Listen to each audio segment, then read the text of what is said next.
ನಮ್ಮ ಗ್ರಂಥಗಳಲ್ಲಿ, ವೇದಗಳಲ್ಲಿ, ಉಪನಿಷತ್ತುಗಳಲ್ಲಿ ಏನೇನು ಹೇಳಿದ್ದಾರೆ ಅದನ್ನು ನಾವು ಇನ್ನೊಬ್ರಿಗೆ ಹೇಳೋದಕ್ಕೆ ಮುಂಚೆ ನನಗೆ ವೈಯಕ್ತಿಕವಾಗಿ ಏನು ಅಂದರೆ ನಮಗೆ ಪಾಠ ಆಗಿರಬೇಕು ಒಬ್ಬರು ಗುರುಮುಖೇನ ಅಂತ. ನಾನು ಮುಂಚೆನೇ ನಿಮ್ಗೆ ಹೇಳ್ತಾ ಇರೋದೇನು ಅಂದರೆ ನನಗೆ ಆ ಥರ ಎಲ್ಲೂ ಪಾಠ ಆಗಿಲ್ಲ. ನಾನು ಇದನ್ನು ನನ್ನ ಆಸಕ್ತಿಯಿಂದ ಓದ್ಕೊಂಡಿರೋದು ಮತ್ತು ಬೇರೆ ಬೇರೆ ಉಪನ್ಯಾಸಗಳನ್ನ ಕೇಳಿ ನಾನಿವತ್ತು ನಿಮ್ಮ ಮುಂದೆ ಮಾತಾಡೋ ಧೈರ್ಯ ಮಾಡ್ತಾಯಿದ್ದೀನಿ. ಒಂದು ಎರಡನೇದು, ನಾನು ತುಂಬ ಸಂಸ್ಕೃತ ಶ್ಲೋಕಗಳನ್ನು ಕೋಟ್ ಮಾಡ್ತಾ ಇಲ್ಲ. ಅದನ್ನು ಮಾಡ್ತಾ ಹೋಯಿತು ಅಂದರೆ ಆಲ್ಮೋಸ್ಟ್ ನಾನೇನೋ ಪೌರೋಹಿತ್ಯ ನಡೆಸ್ತಾ ಇದ್ದೀನಿ ಅನ್ನೋ ಭಾವನೆ ಬರಬಹುದು ಅಂತ ಹೇಳಿ. ಆದರೆ ಆ ಶ್ಲೋಕಗಳು, ಆ ಮಂತ್ರಗಳು ಏನು ಹೇಳುತ್ತೆ ಅದನ್ನು ನಾನು ಆಡುಭಾಷೆನಲ್ಲಿ ಹೇಳೋದಕ್ಕೆ ಪ್ರಯತ್ನ ಪಡ್ತೀನಿ. ಅಲ್ಲಿ ಏನಿದೆ ಅಂತ, ಮತ್ತು ಅದ್ರ ಹಿಂದ್ಗಡೆ ಇರೋವಂಥ ಒಂದು ಭಾವ ಪ್ರಪಂಚ ಅದನ್ನು ನಾನು ವಿವರಿಸೋದಕ್ಕೆ ಪ್ರಯತ್ನ ಪಡ್ತೀನಿ. ಮತ್ತು ರಾಜೇಶ್ ನನಗೆ ಸೈನ್ಸ್ನೂ ತೊಗೊಂಡು ಹೇಳಿ ಅಂತ ಹೇಳಿದರು. ಆದರೆ ಈ ಶಾಸ್ತ್ರ ಗ್ರಂಥಗಳಲ್ಲಿ ಏನು ವಿಷಯ ಹೇಳಿದೆ ಅದೆಲ್ಲದನ್ನೂ ಸೈನ್ಸಿಗೆ ಕೋರ್ಲೇಟ್ ಮಾಡಬೇಕು ಅಂತ ನನಗೇನೂ ಇಲ್ಲ. ಸೈನ್ಸ್ ಅನ್ನೋದೇ ಕಂಪ್ಲೀಟ್ ಬೇರೆ ಅಂತ ಹೇಳಲ್ಲ, ನಾವು ಎಷ್ಟೋ ಕಡೆ ರಿಲೇಟ್ ಮಾಡಬಹುದು. ನಮ್ಮ ಶಾಸ್ತ್ರ ಗ್ರಂಥಗಳಲ್ಲಿ ಹೇಳಿರೋ ವಿಷಯಗಳು, ಸೂತ್ರಕಾರರು, ಸ್ಮೃತಿಕಾರರು ಇವರೆಲ್ಲರೂ ಏನು ಹೇಳಿದ್ದಾರೆ ಅದನ್ನು ನಾವಿವಾಗ ಸೈನ್ಸ್ನಲ್ಲಿ ಕಂಡ್ಕೋತಾ ಇದ್ದೀವಿ ಅಂತಲೂ ನಾವು ಪ್ರೂವ್ ಮಾಡ್ಬೋದು. ಎಷ್ಟೋ ವಿಷಯಗಳನ್ನು ಅದನ್ನು ಪ್ರೂವ್ ಮಾಡೋಕ್ಕೆ ಎಷ್ಟೋ ಜನ ಹೊರಟಿದ್ದಾರೆ, ಮಾಡಿದ್ದಾರೆ. ಆದರೆ ನಾವು ಇದನ್ನು ಶಾಸ್ತ್ರದಲ್ಲಿ ಹೇಗೆ ಹೇಳಿದೆ, ಗ್ರಂಥಗಳಲ್ಲಿ, ಉಪನಿಷತ್ ಗ್ರಂಥಗಳಲ್ಲಾಗ್ಬೋದು, ಭಗವದ್ಗೀತೆ, ರಾಮಾಯಣ, ಮಹಾಭಾರತದಲ್ಲಿ ಏನು ಹೇಳಿದೆ ಅದನ್ನು ಒಂದು ಕಾವ್ಯವಾಗೋ ಅಥವಾ ಒಂದು ನಮ್ಮ ಹಿಂದಿನ ಪರಂಪರೆಯವರು ಹಿಂಗೆ ಹೇಳಿದ್ದಾರೆ, ಇದು ಒಂದು ಸಂಪ್ರದಾಯ ಅಂತಲೇ ಹೇಳ್ಕೊಂಡು ಬಂದರೆ ಅದರದ್ದೇ ಒಂದು ಬೇರೆ ಸೊಗಸಿರುತ್ತೆ ಅನ್ನೋದು ನಂದು ವೈಯಕ್ತಿಕ ಅಭಿಪ್ರಾಯ.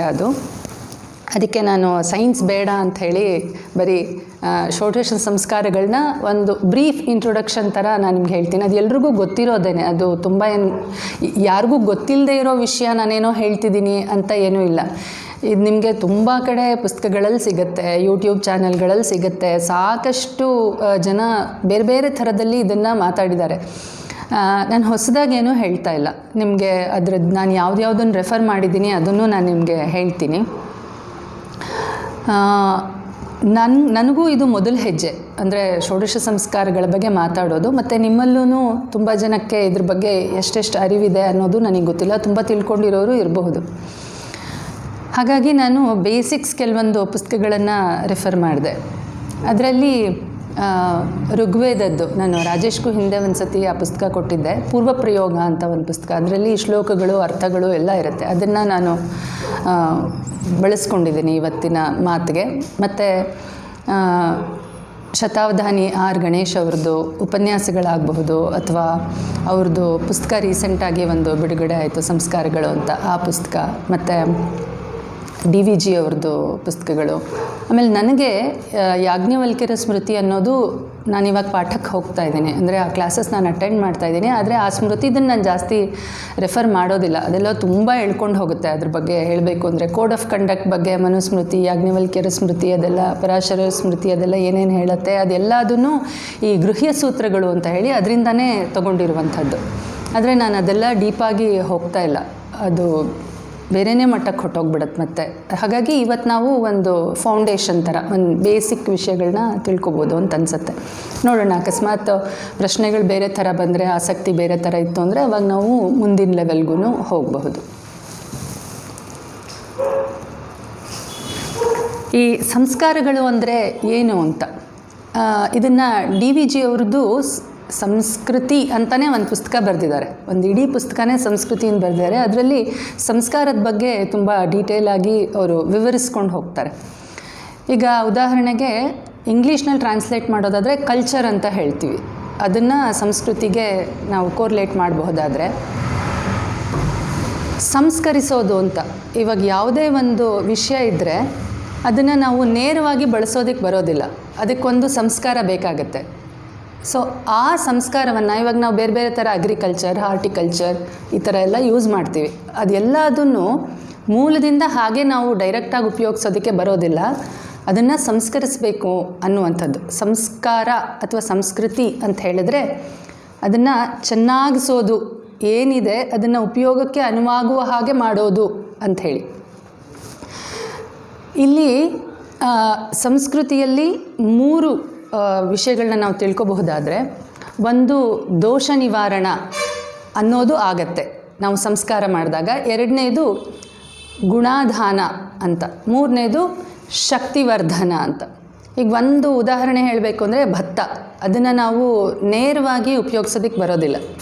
ಆದರೆ ನಮಗೆ ಗೊತ್ತು ಅದು ನಮ್ಮ ಬಳಕೆಗೆ, ನಮ್ಮ ಆಹಾರಕ್ಕೆ ನಾವು ಅದನ್ನು ಉಪಯೋಗಿಸ್ಬೇಕು ಅಂತ. ನಾವೇನು ಮಾಡ್ತೀವಿ, ಅದನ್ನು ಕುಟ್ಟಿ ಹೊಟ್ಟೆಲ್ಲ ತೆಗಿತೀವಿ. ಸೊ ಅದರದ್ದು ದೋಷವನ್ನು ನಿವಾರಣೆ ಮಾಡಿದ ಹಾಗೆ. ಮತ್ತು ಮುಂದೆ ಅದನ್ನು ಕೇರಿ ಆ ಹೊಟ್ಟನ್ನು ದೂರ ಮಾಡ್ತೀವಿ, ಮತ್ತು ಅದನ್ನು ಬೇಯಿಸ್ತೀವಿ. ಅದು ಹಾಗೆ ಅಕ್ಕಿ ಆಯಿತು ಅಂತ ಹೇಳಿದ್ರೆ ಅದನ್ನು ನಮಗೆ ಬಳಸೋದಕ್ಕಾಗೋದಿಲ್ಲ. ಅದನ್ನು ಮತ್ತೆ ಬೇಯಿಸ್ತೀವಿ. ಹಾಗೆ ಬೇಯಿಸಿದಾಗ ಅದಕ್ಕೆ ಒಂದು ಗುಣವನ್ನು, ಆ ಮೃದುತ್ವವನ್ನು ನಾವು ಕೊಡ್ತೀವಿ. ಅಂದರೆ ಉಪಯೋಗಕ್ಕೆ ಅನುಕೂಲವಾಗೋ ಹಾಗೆ ಅದನ್ನು ಮಾಡ್ಕೊಂಡ ಹಾಗಾಯಿತು. ಅದು ಗುಣಾಧಾನ ಅಂತ. ಗುಣವನ್ನು ಅದಕ್ಕೆ ಆರೋಪಿಸೋದು, ಗುಣವನ್ನು ಅಲ್ಲಿ ಸ್ಥಿರಪಡಿಸೋದು, ತುಂಬಿಸೋದು ಅದಕ್ಕೆ ಗುಣವನ್ನು ಅಂತ. ಅದಾದಮೇಲೆ ಶಕ್ತಿವರ್ಧನ. ನಾವದನ್ನು ಊಟ ಅಥವಾ ಅನ್ನ, ಆಹಾರ ಅಂತ ಬಳಸಿದಾಗ ನಮ್ಮಲ್ಲಿ ಆ ಶಕ್ತಿವರ್ಧನೆ ಆಗತ್ತೆ ಅಂತ. ಇದು ಸಂಸ್ಕಾರ ಹೇಗೆ ಬರುತ್ತೆ ಅನ್ನೋದಕ್ಕೆ ಇದೊಂದು ಸರಳವಾದ ಉದಾಹರಣೆ. ಇನ್ನೊಂದು ಉದಾಹರಣೆ ನಾವು ತೊಗೋಬೋದು ಅನ್ನೋದಾದರೆ, ಒಂದು ತುಕ್ಕು ಹಿಡ್ದಿರೋ ಅಂಥ ಕತ್ತಿ ಇರುತ್ತೆ. ಎಲ್ರಿಗೂ ಕನ್ನಡ ಫೆಮಿಲಿಯರ್ ಅಥವಾ ಕಂಫರ್ಟಬಲ್ ಇದೆ ಅಲ್ವಾ? ಮಕ್ಳಿಗೂ ಅವ್ನು ಹೋಮ್ವರ್ಕ್ ಮಾಡ್ತಿದ್ದಾನ? ವೆರಿ ಗುಡ್, ಸರಿ. ಸೊ ತುಕ್ಕು ಹಿಡ್ದಿರೋ ಅಂಥ ಒಂದು ಕತ್ತಿ ಇರುತ್ತೆ, ರಸ್ಟ್ ಹಿಡ್ದಿದೆ ಅದು ಪೂರ. ಅದನ್ನು ನಾವೇನು ಮಾಡ್ತೀವಿ, ಕ್ಲೀನ್ ಮಾಡ್ತೀವಿ. ಅದು ದೋಷವನ್ನು ನಿವಾರಣೆ ಮಾಡೋದು ಅಂತ ನಾವು ಅಂದ್ಕೋಬೋದು. ಅದಾದಮೇಲೆ ಅದನ್ನು ಸಾಣೆ ಹಿಡಿತೀವಿ, ಮಸೆ ಹಿಡಿಯೋದು ಅಂತ. ಆವಾಗ ಅದಕ್ಕೆ ಗುಣವನ್ನು ನಾವು ತುಂಬಿಸಿದ ಹಾಗೆ. ಅಂದರೆ ಕತ್ತಿ is meant to use to cut somebody ಅಲ್ವಾ? ಅದನ್ನು ಆ ಗುಣವನ್ನು ತುಂಬಿಸೋದಕ್ಕೆ ಅದಕ್ಕೆ ಸಾಣೆ ಹಿಡಿಬೇಕು. ನೆಕ್ಸ್ಟು ಅದು ಮತ್ತೆ ಅದಕ್ಕೊಂದು ಕ್ಯಾಪ್ ಥರ ಹಾಕಿ, ಅದಕ್ಕೊಂದು ಹಿಡಿ ಹಾಕಿ, ರಸ್ಟ್ ಹಿಡಿದೇ ಇರೋ ಥರ ಜೋಪಾನ ಮಾಡಿ, ಮತ್ತು ಮುಂದೇನು ಯಾವಾಗ ಬೇಕಾದರೂ ಉಪಯೋಗಿಸ್ಕೋಬೋದು. ಆ ಥರ ಅದಕ್ಕೆ ಶಕ್ತಿವರ್ಧನೆ ಮಾಡೋದಕ್ಕೂ ಅದನ್ನು ಜೋಪಾನವಾಗಿ ಇಡ್ತೀವಿ. ಇದು ಸಂಸ್ಕಾರವನ್ನು ನಾವು ಹೀಗೆ ಅರ್ಥ ಮಾಡ್ಕೊಳ್ಬಹುದು ಅಂತ. ಈ ಸಂಸ್ಕಾರಗಳ ಬಗ್ಗೆ ನಮಗೆ ಎಲ್ಲಿ ವಿವರಣೆ ಸಿಗುತ್ತೆ ಅಂತ ಹೇಳಿದ್ರೆ, ಎಲ್ಲನೂ ವೇದಗಳಲ್ಲಿದೆ ಅಂತ ಹೇಳ್ತೀವಿ. ಎಲ್ಲನೂ ಇದೆಯೋ ಇಲ್ವೋ ಗೊತ್ತಿಲ್ಲ ನನಗೆ. ವೇದಗಳು ಅಂದರೆ ತಿಳಿವು, ಅರಿವು, ಜ್ಞಾನ, ನಮ್ಮ ಜೀವನಕ್ಕೆ ನಮಗೆ ಬೇಕಾಗಿರುವಂಥದ್ದೆಲ್ಲ ಅಲ್ಲಿ ಸಿಗತ್ತೆ ಅನ್ನುವಂಥದ್ದು. ನಾವು ಅದನ್ನು ಗುರುಮುಖೇನ ತಿಳ್ಕೊಂಡಾಗ, ಪಾಠ ಅಂತ ಮಾಡಿಸ್ಕೊಂಡಾಗ ಅದರಲ್ಲಿ ಎಕ್ಸಾಕ್ಟ್ಲಿ ಏನಿದೆ ಅಂತ ನಮಗೆ ಗೊತ್ತಾಗುತ್ತೆ. ವೇದಗಳಲ್ಲಿ 6 ಅಂಗಗಳಿದೆ, ವೇದಾಂಗಗಳು ಅಂತ ನಾವೇನು ಹೇಳ್ತೀವಿ. ಅದು ಶಿಕ್ಷಾ, ಕಲ್ಪ, ವ್ಯಾಕರಣ, ನಿರುಕ್ತ, ಛಂದಸ್ಸು ಮತ್ತು ಜ್ಯೋತಿಷ್ಯ ಅಂತ. ಜ್ಯೋತಿಷ್ಯಕ್ಕೆ ವೈ ಮಿಸ್ ಆಗಿಬಿಟ್ಟಿದೆ, ಸ್ಪೆಲ್ಲಿಂಗ್ ಮಿಸ್ಟೇಕ್. ಅದು ಜ್ಯೋತಿಷ್ಯ ಅಂತ ಹೇಳಿ ಈ 6. ಇದ್ರ ಬಗ್ಗೆ ಎಲ್ಲ ನಾನು ತುಂಬ ಡೀಟೇಲಾಗಿ ಹೇಳಲ್ಲ. ಇದರಲ್ಲಿ ಕಲ್ಪಗಳು ಅಂತ ಏನಿದೆ, ಆ ಕಲ್ಪಗಳಲ್ಲಿ ನಮಗೆ ಈ ಸಂಸ್ಕಾರಗಳ ಬಗ್ಗೆ ಹೆಚ್ಚಿನ ವಿವರಣೆಗಳು ಸಿಗತ್ತೆ. ಇದರಲ್ಲಿ ಸೂತ್ರಗಳು, ಬೇರೆ ಬೇರೆ ಸೂತ್ರಗಳನ್ನು ಶಾಸ್ತ್ರಕಾರರು ಮಾಡಿದ್ದಾರೆ. ಒಂದು ಗೃಹ್ಯ ಸೂತ್ರ ಅಂತ, ಮತ್ತು ಧರ್ಮಸೂತ್ರ, ಶ್ರೌತ ಸೂತ್ರ ಮತ್ತು ಶುಲ್ಬ ಸೂತ್ರ ಅಂತ ಹೇಳಿ ಈ ಇಷ್ಟು ಸೂತ್ರಗಳಲ್ಲಿ ನಾವಿದು ಸಂಸ್ಕಾರಗಳು ಏನೇನು ನಾವು ಮಾತಾಡ್ತೀವಿ, ಷೋಡಶ ಸಂಸ್ಕಾರಗಳು, ಅದರದ್ದು ವಿವರಣೆಗಳು ಬರುತ್ತೆ. ಇದೆಲ್ಲ ಬಹುಶಃ ತುಂಬ ಫೆಮಿಲಿಯರ್ ಪದಗಳಲ್ಲ ನಮಗೆ. ಈ ಗೃಹ್ಯ ಸೂತ್ರಗಳಾಯಿತು, ಇದೆಲ್ಲನೂ ನಾವು ಅದನ್ನು ಬಿಟ್ಬಿಟ್ಟಿದ್ದೀವಿ. ನಮ್ಮ ಸಿಲೆಬಸ್ನಲ್ಲಿ ಸೇರಿಸ್ಕೊಂಡಿಲ್ಲದೆ ಇರೋದ್ರಿಂದ ಇದೆಲ್ಲ ನಮ್ಗೆ ತುಂಬ ಹೊಸದು ಅಂತ ಅನಿಸುತ್ತೆ. ತುಂಬ ಜನ ಲೈಕ್ ಆಪಸ್ತಂಭ ಅಂತ ಹೇಳಿ ಒಬ್ಬರು, ಮತ್ತು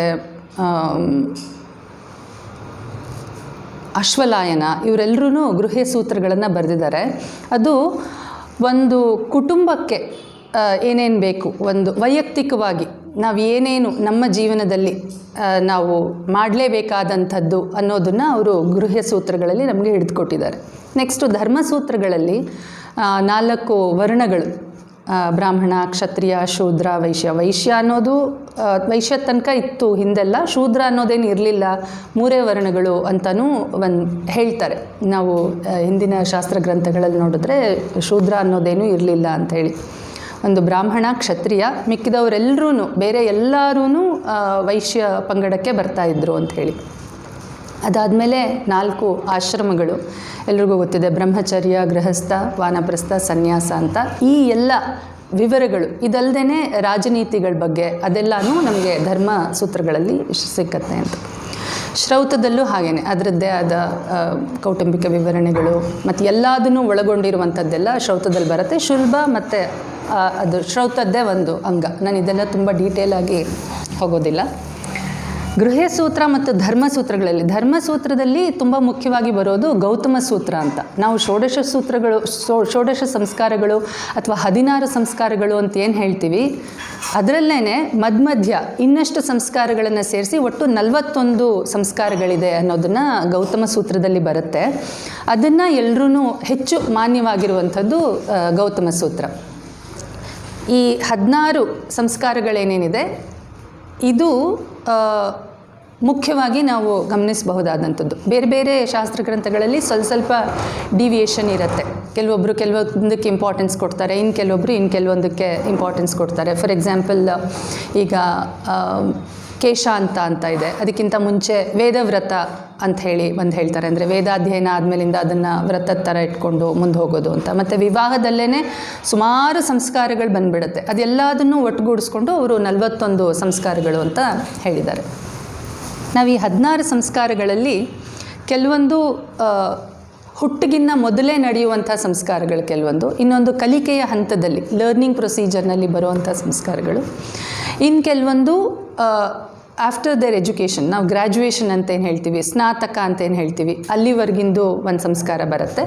ಅದಾದಮೇಲಿಂದ ವಿವಾಹ ಸಂಸ್ಕಾರ, ತುಂಬ ಮುಖ್ಯವಾಗಿರುವಂಥದ್ದು ವಿವಾಹ ಸಂಸ್ಕಾರ. ಗೃಹಸ್ಥಾಶ್ರಮನೇ ಬೇರೆ 3 ಆಶ್ರಮಕ್ಕೂ ಒಂದು ಆಧಾರ ಸ್ತಂಭ ಅಂಥೇಳಿ ವಿವಾಹಕ್ಕೆ ತುಂಬ ಪ್ರಾಮುಖ್ಯತೆ ಕೊಟ್ಟಿದ್ದಾರೆ. ಅದಾದಮೇಲೆ ಅಂತ್ಯೇಷ್ಟಿ ಬಗ್ಗೆ ಅಂತೂ ನಾನು ನೋಡ್ತಾ ಹೋಯಿತು ಅಂತಂದರೆ ತುಂಬ ವಿಷಯಗಳಿದೆ. ತುಂಬ ಒಂಥರ ಏನು ಹೇಳ್ತಾರೆ, ಹೀಗಾದರೆ ಹೀಗೆ, ಇಂಥವ್ರ ಅದರಲ್ಲಿ ನಮ್ಮಲ್ಲಿ ಇದೆಲ್ಲ ಏನು ಹೇಳ್ತೀವಿ, ಶ್ರಾದ್ದ ಕರ್ಮ ಇರಬಹುದು, ಅಥವಾ ಯಾವಾಗ ಸೂತಕ ಅಂತ ಬರುತ್ತೆ, ಯಾವಾಗ ವೃದ್ಧಿ ಅಂತ ಬರುತ್ತೆ, ಯಾವ್ಯಾವ ಸಂಬಂಧದಲ್ಲಿ ಎಷ್ಟೆಷ್ಟು ದಿವಸ, ಇದೆಲ್ಲನೂ ತುಂಬ ಡೀಟೇಲಾಗಿ ಹೇಳಿದ್ದಾರೆ.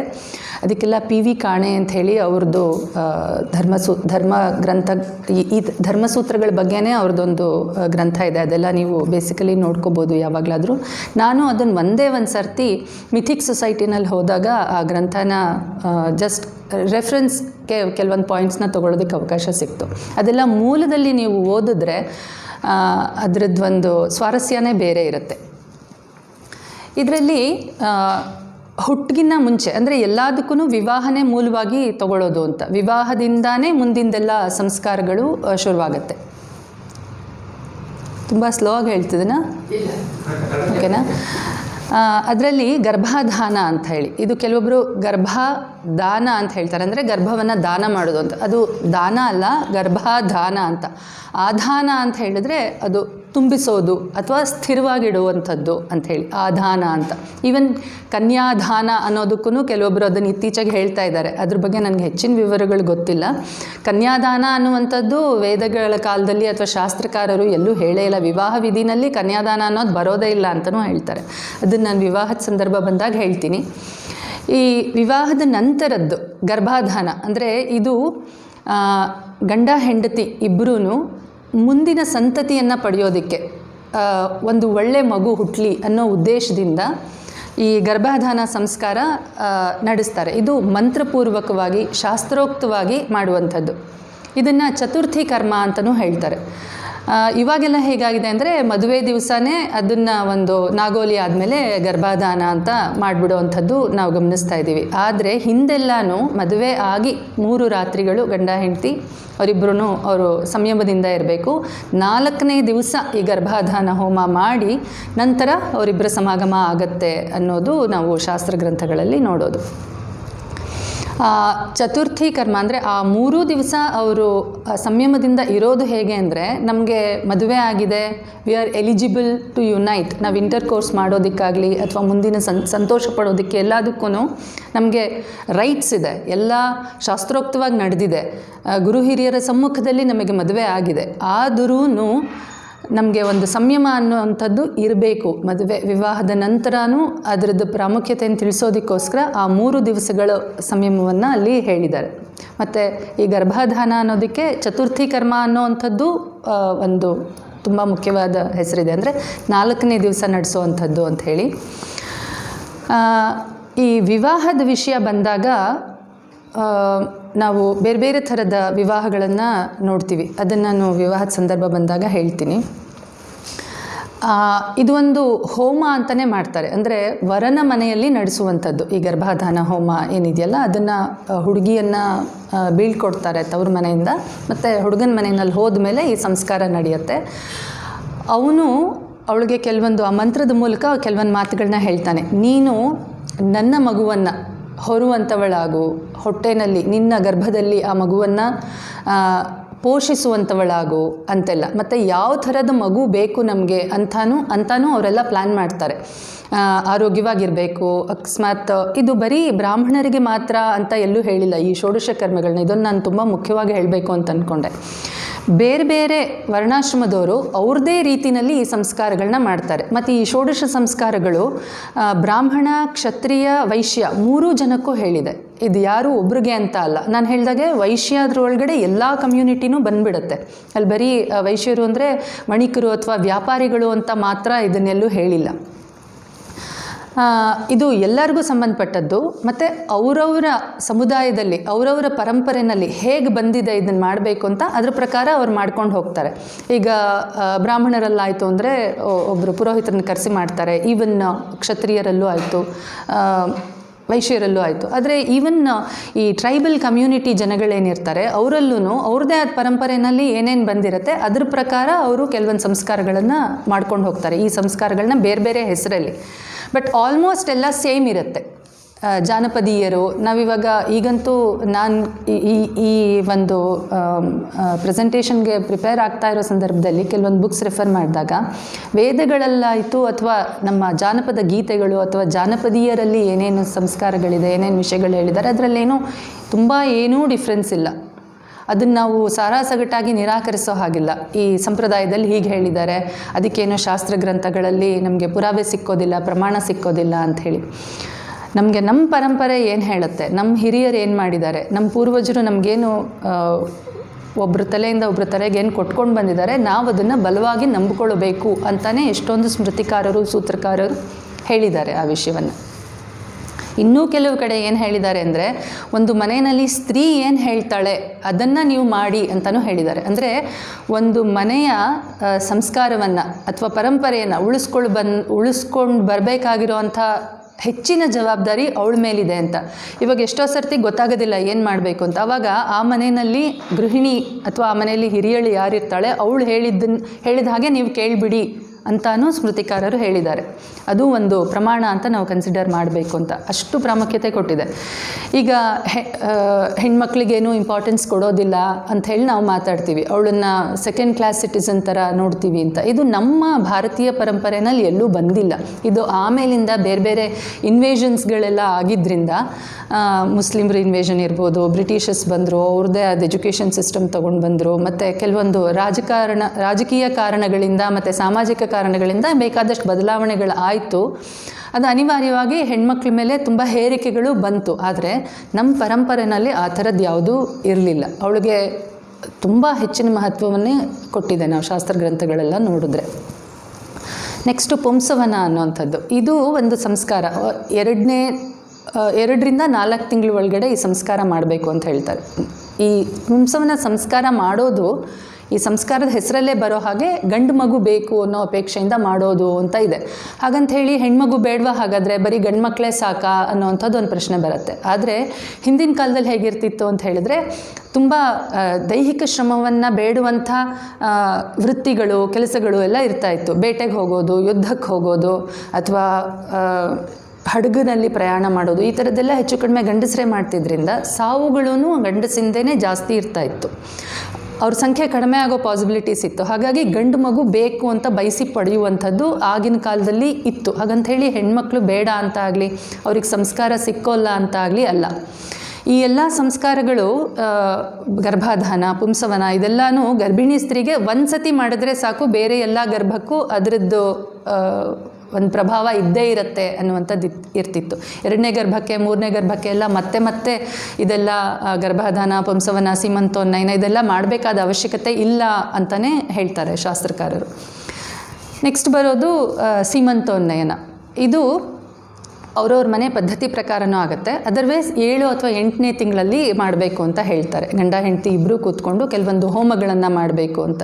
ಸೀಮಂತ ಅಂತ ಹೇಳಿದ್ರೆ ಬೈತಲೆ ಅಂತ ಹೇಳಿ, ಅವಳಿಗೆ ಅವನು ಈ ಮುಳ್ಳು ಹಂದಿ ಇರುತ್ತಲ್ಲ ಅದರದ್ದು ಮುಳ್ಳಿನಿಂದ, ಅದಕ್ಕೂ ಕೆಲವೊಂದು ಸ್ಪೆಸಿಫಿಕೇಷನ್ಸ್ ಹೇಳ್ತಾರೆ. ಆ ಮುಳ್ಳಿನ ಮೇಲೆ 3 ಬಿಳಿ ಚುಕ್ಕೆ ಇರಬೇಕು, ಈ ಥರ ತುಂಬ ಸ್ಪೆಸಿಫಿಕೇಷನ್ಸ್ ಬರುತ್ತೆ. ಅದೆಲ್ಲ ನಾವು ಗ್ರಂಥಗಳಲ್ಲಿ ನೋಡಿದ್ರೆ ಯಾವುದೂ ಸುಮ್ಮನೆ ಹೇಳಿಲ್ಲ, ಬೇರೆ ಬೇರೆ ಪಾಸಿಬಿಲಿಟೀಸ್ ಎಲ್ಲದನ್ನೂ ಇಲ್ಲಿ ಬಳಸಿರೋದು ಕಾಣಿಸುತ್ತೆ. ಇನ್ನೊಂದು ಇದರಲ್ಲಿ ಈ ಸಂಸ್ಕಾರಗಳಲ್ಲಿ ಸಮಾಜದ ಬೇರೆ ಬೇರೆ ವೃತ್ತಿಯಲ್ಲಿ ಇರುವಂಥವರು ಅವರನ್ನು ಸಹ ನಾವು ಇನ್ವಾಲ್ವ್ ಮಾಡ್ಕೊಳ್ಳೋವಂಥದ್ದು. ಇವಾಗ ಬ್ರಾಹ್ಮಣ, ಕ್ಷತ್ರಿಯ, ವೈಶ್ಯ ಅಂತ ಒಂದು ಮೇಲ್ಗಡೆಯಿಂದ ಒಂದು ಚೌಕಟ್ಟು ನಾವು ಹಾಕ್ಕೊಳ್ಳೋದಾದರೆ, ಕುಂಬಾರರು ಇರ್ತಾರೆ ಮಡಿಕೆ ಮಾಡುವಂಥವರು, ಅಥವಾ ಅಕ್ಕಸಾಲಿಗರು, ಮತ್ತು ಕ್ಷೌರಿಕರು, ಮತ್ತು ಈ ಡೆಲಿವರಿ ಮಾಡಿಸೋವಂಥವಳು ಮಿಡ್ವೈಫ್ ಅಂತೇನು ಹೇಳ್ತೀವಿ ಅವಳು, ಆ ಥರ ಸಮಾಜದ ಬೇರೆ ಬೇರೆ ಜನಗಳನ್ನು ಸಹ ಎಲ್ಲರೂ ಇನ್ವಾಲ್ವ್ ಮಾಡಿಕೊಳ್ಳೇಬೇಕಾದಂಥ ಪ್ರಸಂಗಗಳು ಈ ಸಂಸ್ಕಾರಗಳಲ್ಲಿ ನಾವು ನೋಡ್ತೀವಿ. ಅವನು ಇದರಿಂದ ಮುಳ್ಳಿನಿಂದ ಬೈತಲೆಯನ್ನು ಸೀಳ್ತಾನೆ ಅನ್ನೋವಂಥದ್ದು ಈ ಸೀಮಂತೋನ್ನಯನ ಅನ್ನೋವಂಥ ಸಂಸ್ಕಾರದಲ್ಲಿ ಮುಖ್ಯವಾಗಿ ಬರುವಂಥದ್ದು. ಹಾಗೆ ಮಾಡೋದ್ರಿಂದ ಆ ಮಗುವಿನಲ್ಲಿ ಏನೇನು ಈ ನರ್ವ್ಸ್ ಆ್ಯಕ್ಟಿವೇಟ್ ಮಾಡೋದು ಅಂತ ಏನಿರುತ್ತೆ ಅದು ಆಗತ್ತೆ ಅಂತ ಅವರ ಉದ್ದೇಶ. ಮತ್ತು ಮಗುವಿನ ಸೌಖ್ಯ ಮತ್ತು ಗರ್ಭಿಣಿಯ ಸೌಖ್ಯನೂ ಅದರಿಂದ ಆಗತ್ತೆ ಅನ್ನುವಂಥದ್ದು ಅವರು ಸಂಸ್ಕಾರದಲ್ಲಿ ಹೇಳ್ತಾರೆ. ಮತ್ತು ಅದ್ರ ಪ್ರಕಾರ ಬೇರೆ ಬೇರೆದೆಲ್ಲನೂ ಪರಂಪರೆಯಲ್ಲಿ ಬಂದಿರುವಂಥದ್ದು. ಅವಳಿಗೆ ಹಸಿರು ಬಳೆ ತೊಡಿಸೋದು, ಹಸಿರು ಸೀರೆ ಉಡಿಸೋದು, ಮತ್ತು ಎಲ್ಲ ಬಂಧು ಬಾಂಧವರೆಲ್ಲ ಸೇರ್ತಾರೆ ಸೀಮಂತ ಅಂತ ಹೇಳಿದ್ರೆ. ಈಗ ಈ ಗರ್ಭಾಧಾನ, ಪುಂಸವನ ಮತ್ತು ಅದ್ರ ಜೊತೆಗೆ ಇನ್ನೊಂದು ಅನವಲೋಭನ ಅಂತಲೂ ಸೇರಿಸ್ತಾರೆ. ಅದೆಲ್ಲದನ್ನು ಒಟ್ಟಿಗೆ ಸೀಮಂತೋನ್ನಯನದಲ್ಲೇ ಮಾಡಿಬಿಡ್ತಾರೆ. 7-8ನೇ ತಿಂಗಳಲ್ಲಿ ಏನು ಸಂಸ್ಕಾರ ನಡೆಯುತ್ತೆ ಆವಾಗಲೇ ಒಟ್ಟಿಗೆ ಈ 3 ಸಂಸ್ಕಾರ, ಈ ಪುಂಸವನ, ಅನವಲೋಭನ ಅದೆಲ್ಲದನ್ನು ಒಟ್ಟಿಗೆ ಮಾಡುವಂಥದ್ದು ಇವಾಗ ನಾವು ನೋಡ್ತಾ ಇದ್ದೀವಿ. ಆ ಸಂಸ್ಕಾರದಲ್ಲಿ ಈ ಅತ್ತಿ ಮರ, ಅತ್ತಿ ಹಣ್ಣು ಎಲ್ಲರೂ ನೋಡಿರ್ತೀರಿ, ಅದರದ್ದು ಕಾಯಿನ ಹಾರ ಮಾಡಿ ಅವಳು ಕುತ್ತಿಗೆಗೆ ಹಾಕ್ತಾರೆ. ಈಗ ನಾವು ನಮ್ಮ ಪರಂಪರೆಯಲ್ಲಿ ನಾನು ಹೇಳಿದೆ ಎಲ್ಲ ಸಮಾಜದ ವಿಭಾಗಗಳನ್ನು ನಾವು ಇನ್ಕ್ಲೂಡ್ ಮಾಡ್ಕೊಳ್ತೀವಿ ಅಂತ. ಹಾಗೆಯೇ ಪಶುಗಳು, ಗಿಡ ಮರಗಳನ್ನೂ ಸಹ ನಾವು ತುಂಬ ಇನ್ವಾಲ್ವ್ ಮಾಡ್ಕೊಳ್ತೀವಿ. ಇವಾಗ ನಾನು ಹೇಳಿದೆ ಮುಳ್ಳುಹಂದಿಯ ಮುಳ್ಳನ್ನು ಉಪಯೋಗಿಸ್ತೀವಿ ಅಂತ. ಹಾಗೆಯೇ ಗಿಡ ಮರಗಳು, ಅತ್ತಿ ಹಣ್ಣು. ಈಗ ನಾವು ಎಲ್ಲ ಕಡೆಯೂ ಈ ಆಲದ ಮರ, ಅತ್ತಿ ಮರ ಇದಕ್ಕೆ ಜಾಸ್ತಿ ಇಂಪಾರ್ಟೆನ್ಸ್ ಕೊಟ್ಟು ಹೇಳ್ತೀವಿ. ಅಥವಾ ಅಂಜೂರ, ಫಿಗ್ ಅಂತೇನು ಹೇಳ್ತೀವಿ, ಇದಕ್ಕೆ ನಾವು ಜಾಸ್ತಿ ಇಂಪಾರ್ಟೆನ್ಸ್ ಕೊಡ್ತೀವಿ. ಯಾಕೆ ಅದೇ ಮರಗಳನ್ನ ಜಾಸ್ತಿ ಹೇಳ್ತೀವಿ ನಮ್ಮ ಇದ್ರ ಶಾಸ್ತ್ರದ ವಿಷಯಗಳು ಬಂದಾಗ ಅಂತ. ನೀವು ನೋಡಿರ್ಬೋದು ಅತ್ತಿಯಲ್ಲಿ ಮತ್ತು ಆಲದಲ್ಲಿ ಎಲ್ಲ ಒಂದು ಕಾಯಿ ನಾವು ಹಣ್ಣನ್ನು ತೆಗೆದು ನೋಡಿದ್ರೆ ಅದರಲ್ಲಿ ಎಷ್ಟೊಂದು ಬೀಜಗಳಿರುತ್ತೆ. ಆ ಬೀಜಗಳು ಎಷ್ಟೊಂದು ಪಕ್ಷಿಗಳಿಗೆ ಆಹಾರವಾಗಿರುತ್ತೆ. ಮತ್ತು ಅದು ಕೆಳಗೆ ಬಿದ್ದಾಗ ಇನ್ನಷ್ಟು ಮರಗಳು ಹುಟ್ಕೊಂಡು ಬೇರೆ ಬೇರೆ ಪ್ರಾಣಿಗಳಿಗೆ, ಪಕ್ಷಿಗಳಿಗೆ ಅದು ಆಹಾರವಾಗುವಂಥ ಸಂದರ್ಭಗಳು ಜಾಸ್ತಿ ಇರುತ್ತೆ. ಹಾಗಾಗಿ ಮತ್ತು ಒಂದು ಕಾಲದಲ್ಲಿ ಅಂತ ಅಲ್ಲ, ಅದು ವರ್ಷಕಾಲ ಸಿಗುವಂಥ ಆಹಾರ. ಅದು ಬೇರೆ ಬೇರೆ ಪ್ರಾಣಿ ಸಂಕುಲಗಳಿಗೆ, ಪಕ್ಷಿ ಸಂಕುಲಗಳಿಗೆ ಎಲ್ಲ ಅದು ಒಂದು ರಿಸೋರ್ಸ್ ಆಗಿ ನಿಂತ್ಕೊಳ್ಳುತ್ತೆ. ಅದಕ್ಕೆ ಅಷ್ಟೊಂದು ಮಹತ್ವ ಕೊಡ್ತೀವಿ ನಾವು ಆ ಮರಗಳಿಗೆ ಅಂತ. ಸೊ ಈ ಅತ್ತಿಯ ಕಾಯಿನ ಪೋಣಿಸ್ಬಿಟ್ಟು ಅವಳಿಗೆ ಕುತ್ತಿಗೆಗೆ ಹಾರವಾಗಿ ಹಾಕ್ತಾರೆ. ಮತ್ತು ಈ ಆಲದ ಚಿಗುರು, ಅರಳಿ ಮರದ ಚಿಗುರು ಏನಿರುತ್ತೆ ಆ ಚಿಗುರನ್ನು ಅರೆದುಬಿಟ್ಟು ಅದರ ರಸನ ಅವಳ ಮೂಗಿನಲ್ಲಿ ಹಿಂಡೋ ಅಂಥದ್ದು ಈ ಸೀಮಂತೋನ್ನಯನದಲ್ಲಿ ನಡೆಯುತ್ತೆ. ಹಾಗೆ ಈ ಪುಂಸವನ ಸಂದರ್ಭದಲ್ಲೂ ಗರಿಕೆ ಹುಲ್ಲು, ಅದರಲ್ಲಿ ಕೆಲವೊಂದಿದೆ. ಬಲಗಡೆ ಮೂಗಿನ ಬಲ ಹೊಳ್ಳೆಯಲ್ಲಿ ಹಾಕಿದ್ರೆ ಗಂಡು ಮಗು ಹುಟ್ಟುತ್ತೆ, ಎಡ ಹೊಳ್ಳೆಯಲ್ಲಿ ಹಾಕಿದ್ರೆ ಹೆಣ್ಮಗು ಹುಟ್ಟುತ್ತೆ. ಈ ಥರ ಎಲ್ಲ ಅದರಲ್ಲಿ ಬರುತ್ತೆ, ಆ ಸಂಸ್ಕಾರದ ಪ್ರೊಸೀಜರಲ್ಲಿ ಬರುತ್ತೆ. ಆದರೆ ಸೈನ್ಸ್ ಏನು ಹೇಳುತ್ತೆ ಅಂದರೆ already it is decided. 2nd, 3rd month ತನಕ ಏನು ವೆಯ್ಟ್ ಮಾಡಬೇಕಾಗಿಲ್ಲ, ಅದು ಮುಂಚೆನೇ ಡಿಸೈಡ್ ಆಗೋಗಿರುತ್ತೆ ಅಂತ ಸೈನ್ಸ್ ಹೇಳೋದು. ಹೌದು, ಅದು ಹೌದು. ಆದರೆ ಈ ಎಲ್ಲ ಸಂಸ್ಕಾರಗಳ ಮೂಲಕ ಅವಳಿಗೊಂದು ಗರ್ಭಕ್ಕೆ ರಕ್ಷಣೆ ಸಿಗುತ್ತೆ. ತಾಯಿ ಆದವಳಿಗೆ ನಾನು ಹೆಣ್ಮಗು ಇರಬೇಕು, ಗಂಡು ಮಗು ಇರಬೇಕು, ತಂದೆ ತಾಯಿಗಳಿಗೆ ಅದೇನೂ ಇರೋದಿಲ್ಲ. ಕೆಲವೊಂದು ಸೋಷಿಯಲ್ ರೆಸ್ಟ್ರಿಕ್ಷನ್ಸು ಇರುತ್ತೆ. ಆಮೇಲಿಂದ ಸಹಜವಾಗಿ ಎಲ್ಲರಿಗೂ ಗಂಡು ಮಕ್ಕಳು ಇರಬೇಕು, ಹೆಣ್ಮಕ್ಳು ಇರಬೇಕು ಅಂಥೇಳಿ. ಆದರೆ ನಮ್ಮ ಶಾಸ್ತ್ರಕಾರ ಏನು ಹೇಳ್ತಾರೆ ಅಂದರೆ, ಮೊದಲನೇ ಮಗು ಹುಟ್ಟಿದ ತಕ್ಷಣ ಅದು ಗಂಡಾಗಲಿ ಹೆಣ್ಣಾಗಲಿ ಅವ್ನ ಪಿತೃ ಋಣ ತೀರಿಸ್ದ ಹಾಗೆ ಅಂಥೇಳಿ. ಅದು ಹೆಣ್ಣು ಮಗುನೇ ಆದರೂ ಆಯಿತು, ಅದಕ್ಕೆ ಅದರದ್ದೇ ಆದ ಮಹತ್ವ ಇದೆ. ಗಂಡು ಮಗು ಆದ್ರೂ ಆಯಿತು ಅಂಥೇಳಿ. ಮೊದಲನೇ ಮಗು ಅದಕ್ಕೆ ತುಂಬ ಇಂಪಾರ್ಟೆನ್ಸ್ ಇರುತ್ತೆ. ಹಾಗಾಗಿ ಈ ಸಂಸ್ಕಾರಗಳನ್ನೆಲ್ಲ ಮೊದಲನೇ ಗರ್ಭಕ್ಕೆ ಕೊಡೋದು ಅಂಥೇಳಿ. ಸೊ ಇನ್ನೊಂದು ಈ ಸೀಮಂತೋನ್ನಯನದಲ್ಲಿ ಎಲ್ಲ ಬಂಧು ಬಾಂಧವರನ್ನೆಲ್ಲ ಕರೆದು ಅವಳಿಗೆ ಆರತಿ ಶಾಸ್ತ್ರ ಅಂತ ಮಾಡ್ತಾರೆ. ಸಂಗೀತ ಇರುತ್ತೆ, ಅದು ತುಂಬ ಮುಖ್ಯವಾದ್ದು. ಅವಳಿಗೆ ವೀಣಾವಾದನವನ್ನು ಕೇಳಿಸ್ಬೇಕು ಅಂತಲೂ ಹೇಳ್ತಾರೆ. ಅದರಿಂದ ಅವಳಿಗೆ ಒಂದು ಮನಸ್ಸಿಗೆ ಆಹ್ಲಾದ ಆಗುತ್ತೆ, ಸಂತೋಷ ಆಗುತ್ತೆ, ಮತ್ತು ಆ ವೈಬ್ರೇಷನ್ಸ್ ಏನಿರುತ್ತೆ ಅದರದ್ದು ತುಂಬ ಉತ್ತಮವಾದ ಪರಿಣಾಮ ಅವಳ ಆರೋಗ್ಯದ ಮೇಲೂ ಮತ್ತು ಮಗುವಿನ ಮೇಲೂ ಆಗುತ್ತೆ ಅಂತ ಹೇಳಿ ವೀಣಾವಾದನ ಕೇಳಿಸ್ಬೇಕು ಅನ್ನೋದು ಇರುತ್ತೆ. ಮತ್ತು ಕೆಲವೊಂದು ಡೂಸ್ ಆ್ಯಂಡ್ ಡೋಂಟ್ಸ್ ಇರುತ್ತೆ ಅವಳಿಗೆ. ಕೆಲವೊಂದು ಆಹಾರಗಳಲ್ಲಿ ರೆಸ್ಟ್ರಿಕ್ಷನ್ಸ್ ಇರುತ್ತೆ. ಇಂತಿಂಥದ್ದು ನೀನು ತಿನ್ನಬಾರ್ದು, ಇಷ್ಟೊತ್ತಿನಲ್ಲಿ ಇವಾಗ ಹಿಂದಿನ ದಿವಸ ಮಾಡಿದ್ದು ತಿನ್ನಬಾರ್ದು, ಹಳಸಿದ್ದು ತಿನ್ನಬಾರ್ದು, ಕೆಲವೊಂದು ತುಂಬ ಶೀತ ಆಗುವಂಥದ್ದು ತಿನ್ನಬಾರ್ದು, ಉಷ್ಣ ಆಗುವಂಥದ್ದು ತಿನ್ನಬಾರ್ದು, ಮತ್ತು ಮನೆಯಲ್ಲಿ ಒಬ್ಬಳೇ ಇರೋದಕ್ಕೆ ಬಿಡಬಾರ್ದು, ನದಿ ದಾಟಬಾರ್ದು, ಮರದ ಕೆಳಗೆ ಒಬ್ಬಳೇ ಹೋಗಬಾರ್ದು, ಮಳೆ ಬರುವಾಗ ಹೊರಗಡೆ ಹೋಗಬಾರ್ದು, ಮಿಂಚು ಬರುವಾಗ ಹೊರಗಡೆ ಹೋಗಬಾರ್ದು, ಈ ಥರದ್ದೆಲ್ಲ ಕೆಲವೊಂದು ರೆಸ್ಟ್ರಿಕ್ಷನ್ಸ್ ಹೇಳ್ತಾರೆ. ಇದೆಲ್ಲ ಗ್ರಹಣ ಟೈಮಲ್ಲೂ ಬರಬಾರ್ದು ಅಂತ. ಹೌದು, ಗ್ರಹಣದ ಸಮಯದಲ್ಲೂ ಆ ಸಂಧಿಕಾಲ, ಪರ್ವಕಾಲ ಅಂತ ಏನಿರುತ್ತೆ ಅಂಥ ಸಂದರ್ಭದಲ್ಲಿ ಅವಳು ಕೆಲವೊಂದು ಗೃಹಬಂಧನದಲ್ಲಿ ಇರುವಂಥದ್ದು ಇದನ್ನೆಲ್ಲನೂ ಅವಳು ನೋಡಬೇಕು, ಆಚರಣೆ ಮಾಡಬೇಕು. ಇದು ಎಲ್ಲದರ ಹಿಂದೆ ಇರೋವಂಥ ಒಂದು ಮನಃಶಾಸ್ತ್ರ ಅಂತ ಹೇಳಿದ್ರೆ ಅವಳಿಗೆ ಸಿಗ್ತಾ ಇರೋವಂಥ ಒಂದು ಪ್ರಮುಖತೆ, ಅವಳ safety and security is very important ಅಂತ. ಇವಾಗ ಅವಳು ಒಬ್ಬಳೇ ಇಲ್ಲ, 2 ಹೃದಯದವಳು ಅಂತ ಹೇಳ್ತಾರೆ ನಮ್ಮ ಶಾಸ್ತ್ರಕಾರರು. ಹಾಗಾಗಿ ಮತ್ತು ನಾರ್ಮಲಿ ಹೆಣ್ಮಕ್ಳು ತಮ್ಮನ್ನು ತಾವು ತುಂಬ ಇಂಪಾರ್ಟೆಂಟ್ ಅಂತ ಎಲ್ಲೂ ಅಂದ್ಕೊಳ್ಳಲ್ಲ. ಸಹಜವಾಗಿ ಎಲ್ಲದರಲ್ಲೂ ಇನ್ವಾಲ್ವ್ ಆಗಿ ಹೊರಟೋಗ್ತಾ ಇರ್ತಾರೆ. ಮನೆ ಕೆಲಸ, ಗಂಡನ ಮನೆಯದು, ತಾಯಿ ಮನೆಯದು, ಗೃಹ ಕೃತ್ಯಗಳು ಎಲ್ಲದನ್ನೂ ಮಾಡ್ಕೊಂಡು ಹೋಗ್ತಾ ಇರ್ತಾಳೆ. ಆದರೆ ಶಿ ಈಸ್ ವೆರಿ ಇಂಪಾರ್ಟೆಂಟ್ ಅಂತ ಅನಿಸೋದಕ್ಕೆ ಕೆಲವು ಸನ್ನಿವೇಶಗಳು ಸಿಗುತ್ತೆ. ಅದು ಈ ಗರ್ಭಿಣಿಯಾಗಿರುವಂಥ ಸಂದರ್ಭನೂ ಒಂದು. ಸೊ ಇದೆಲ್ಲನೂ ಮಾಡ್ತಾರೆ. ಮತ್ತು ಆ ಎಲ್ಲ ಹೆಣ್ಮಕ್ಳು ಸೇರಿಕೊಂಡು ಅವರ ಅತ್ತೆ ಅಥವಾ ಚಿಕ್ಕಮ್ಮ ಅಥವಾ ಬೇರೆ ಎಲ್ಲ ಬಂಧುಗಳು ಮನೆಗೆ ಬಂದು ಹಿರಿಯರು ಅವಳಿಗೊಂದು ಮಾತು ಹೇಳ್ತಾರೆ, ಏನೂ ಯೋಚನೆ ಮಾಡಬೇಡ, ನಾವು ಎಲ್ಲ ಮಕ್ಕಳನ್ನ ಪಡೆದಿದ್ದೀವಿ, ಧೈರ್ಯವಾಗಿರೋ, ನಾವೆಲ್ಲ ಜೊತೆಯಲ್ಲಿ ಇರ್ತೀವಿ ಅಂತ. ಇವಾಗ ಅವಳಿಗಿನ್ನ ಚಿಕ್ಕವರು ಫ್ರೆಂಡ್ಸು ಎಲ್ಲ ಜೊತೆನೇ ಇದ್ದು, ಡೋಂಟ್ ವರಿ ಕಣೆ, ಡಾಕ್ಟ್ರ್ ಇರ್ತಾರೆ, ಎಲ್ಲ ನೋಡ್ಕೊಳ್ತಾರೆ, you need not to worry ಅಂತ ಹೇಳಿದಾಗ ಸಿಗೋವಂಥ ಭರವಸೆಗಿಂತ ಈ ಹಿರಿಯರು already they have gone through all these processes ಅಲ್ವಾ, ಅವ್ರು ಹೇಳೋವಂಥದ್ದು ಇವಳಿಗೆ ಜಾಸ್ತಿ ಒಂದು ಭರವಸೆ ಕೊಡುತ್ತೆ ಅಂತ. ಮತ್ತು ಆ ಬಂಧು ಬಾಂಧವರೆಲ್ಲ ಸೇರಿಕೊಂಡು ಒಟ್ಟಿಗೆ ಒಂದಷ್ಟು ವಿನೋದಗಳಾಗತ್ತೆ. ಅವಳ ಕೈನಲ್ಲಿ ಕೆಲವೊಂದು ಈ ಗಂಡನ ಹೆಸರು ಹೇಳು ಅಂತ ಹೇಳೋದು, ಅದಕ್ಕೆ ಅವಳದೇ ಅದೊಂದು ಒಗಟುಗಳನ್ನೆಲ್ಲ ಮಾಡಿ ಹೇಳ್ತಾರೆ. ಅವರು ಎಲ್ಲ ಹಾಡು, ಸಂಗೀತ, ಈ ಥರದ್ದೆಲ್ಲ ವಿನೋದಕ್ಕೆ ಇದೊಂದು ಅವಕಾಶ. ನಮ್ಮ ಎಲ್ಲ ಸಂಸ್ಕಾರಗಳು ನಮ್ಮ ಸಂಸ್ಕೃತಿನಲ್ಲಿ ಎಲ್ಲ ನೋಡಿದ್ರೂ ಗಂಡ ಹೆಂಡತಿ ಇಬ್ಬರೇ ಅಥವಾ ಮನೆಯವ್ರು ಮಾತ್ರ ನೋಡ್ಕೋಬೇಕು ಅನ್ನೋದು ಎಲ್ಲೂ ಕಾಣಿಸೋದಿಲ್ಲ. ಇಡೀ ಸಮಾಜವನ್ನು, ಇಡೀ ಕುಟುಂಬವನ್ನು, ಎಲ್ಲ ಬಂಧು ಬಾಂಧವರನ್ನ ಸೇರಿಸ್ಕೊಂಡೇ ಮಾಡಿ ಅಂತಾನೇ ಎಲ್ಲ ಹೇಳಿರೋದು. ಕುಟುಂಬದ್ದು ಅದೆಲ್ಲನೂ ಇವಾಗ ಬೇರೆ ಬೇರೆ ಕಾರಣಗಳಿಗೋಸ್ಕರ ಅದು ಬಿಟ್ಟು ಹೋಗ್ತಾ ಇದೆ. ಅದಕ್ಕೆ ಅದರದ್ದೇ ಆದ ಕಾರಣಗಳನ್ನು ನಾವುಗಳು ಕೊಟ್ಕೊಳ್ತಾ ಹೋಗ್ತೀವಿ. ಆದರೆ ಇದು ಯಾವುದೂ ಇಲ್ಲದೆ ಹೋದರೆ ಅವಳು ಅವ್ರ ಅಪ್ಪ ಅಮ್ಮ ಸೇರ್ಕೊಂಡು ಮಾಡೋದ್ರಲ್ಲಿ ಏನೂ ಸ್ವಾರಸ್ಯ ಇರೋದಿಲ್ಲ. ಸೊ ಇದು ಒಂದು ಅವಳ ಮನಸ್ಸಿಗೆ ಒಂದು ಸಮಾಧಾನ ಕೊಟ್ಟು, ಓಕೆ ನನಗೇನಾದರೂ ಸಂದರ್ಭ ಅಂದರೆ ಇವರೆಲ್ಲ ಇದ್ದಾರೆ ಅನ್ನೋವಂಥದ್ದು ಅವಳಿಗೆ ಒಂದು ಭರವಸೆ, ಒಂದು ಸುರಕ್ಷೆ. ಇನ್ನೊಂದು ಮೇಡಮ್, ಮೊದಲೆಲ್ಲ ತುಂಬ ಕೆಲಸ ಮಾಡೋರು ಹೌದು. ಈಗ 3-4 ಮಂತ್ಸ್ ಆಗ್ತಿದ್ದಂಗೆ ಬೆಡ್ ರೆಸ್ಟು, ಹೌದು ಹೇಳ್ತಾರೆ, ಹೌದು. ಸೊ ಹಾಗಾಗಿ ಭಾರಿ ಅದು ಕಾಂಪ್ಲಿಕೇಟ್ ಆಗತ್ತೆ. ಆದರೆ ಹಿಂದೆ ಇನ್ನೂ ಒಂದಿರ್ತಿತ್ತು, ಅವರು 8-10 ಮಕ್ಕಳನ್ನು ಹಡಿಯೋದಕ್ಕೂ ತಯಾರಾಗಿರ್ತಿದ್ರು. ಈಗ ಪಡೆಯೋದೇ ಒಂದು ಮಗು ಆಗಿರೋದ್ರಿಂದ ಅವ್ರು ಯಾವ ಥರದಲ್ಲೂ ರಿಸ್ಕ್ ತಗೊಳ್ಳೋದಕ್ಕೆ ಬಯಸೋದಿಲ್ಲ, ಅಷ್ಟು ಮನಸ್ಥಿತಿನೂ ಇಲ್ಲ. ಇವ್ರಿಗೆ ಇನ್ಸ್ಟೆಂಟಾಗೆಲ್ಲ ಆಗಿಬಿಡ್ಬೇಕು ಅಂತ. ಸದ್ಯ ಅವ್ರು 9 ತಿಂಗಳು, ಅದು ಇನ್ನೂ ಕಾಲ ಹಂಗೆ ಬಂದಿಲ್ಲ. ಇಲ್ದಿದ್ರೆ ಅವರು ಬೇಡವೇ ಬೇಡ ಅನ್ನೋವಂಥವ್ರು ಇವಾಗ ಆ ಥರದ್ದು ಕಾಣ್ತೀವಿ. ಬಟ್ ಎಲ್ಲದಕ್ಕೂ ಅದರದ್ದೇ ಅದೊಂದು ಸಮಯ ತಗೊಳ್ಳತ್ತೆ ಅನ್ನೋದು ಸಹ ಗಂಡ ಹೆಂಡತಿಗೆ ಇಲ್ಲಿ ಗೊತ್ತಾಗುತ್ತೆ. ಆಮೇಲೆ ಇನ್ನೊಂದು ತುಂಬ ಮುಖ್ಯವಾದ್ದು, ಗಂಡ ಹೆಂಡತಿಯರ ಅನುಬಂಧನೂ ತುಂಬ ಹೆಚ್ಚಾಗೋದಕ್ಕೆ ಈ ಸೀಮಂತೋನ್ನಯನ ಒಂದು ಇರುತ್ತೆ. ಮತ್ತು ಆ ಗರ್ಭಿಣಿ ಆಗಿರುವಂಥ ಕಾಲದಲ್ಲಿ ಗಂಡ ಅವಳೆಲ್ಲ ಆಸೆಗಳನ್ನು ಪೂರೈಸಬೇಕು ಅನ್ನೋವಂಥದ್ದು ಇರುತ್ತೆ. ಅವಳಿಗೆ ಬಂಗಾರ ತೊಗೋಬೇಕು ಅಂತಿದ್ರೆ, ಅಥವಾ ಏನೋ ತಿನ್ನಬೇಕು ಅಂತಿದ್ರೆ, ಅಥವಾ ಎಲ್ಲೋ ವಿಹಾರಕ್ಕೆ ಹೋಗಬೇಕು ಅಂತಿದ್ರೆ, ಅಥವಾ ಏನೋ ಒಂದು ಉಡಬೇಕು ತೊಡಬೇಕು, ಎಲ್ಲ ಅವಳ ಬಯಕೆಗಳನ್ನು, ಆಸೆಗಳನ್ನು ಗಂಡನ ಅದೊಂದು ತೀರಿಸಬೇಕು ಅಂತ ಅವನು ಅದನ್ನು ಸಂಭ್ರಮದಿಂದನೇ ಮಾಡ್ತಾನೆ. ಮತ್ತು ಅವರಿಬ್ಬರ ಅನ್ಯೋನ್ಯತೆಯೂ ಈ ಸಂದರ್ಭದಲ್ಲಿ ಹೆಚ್ಚು ಗಟ್ಟಿಯಾಗುವಂಥದ್ದು ಅಂತ ಹೇಳ್ತಾರೆ.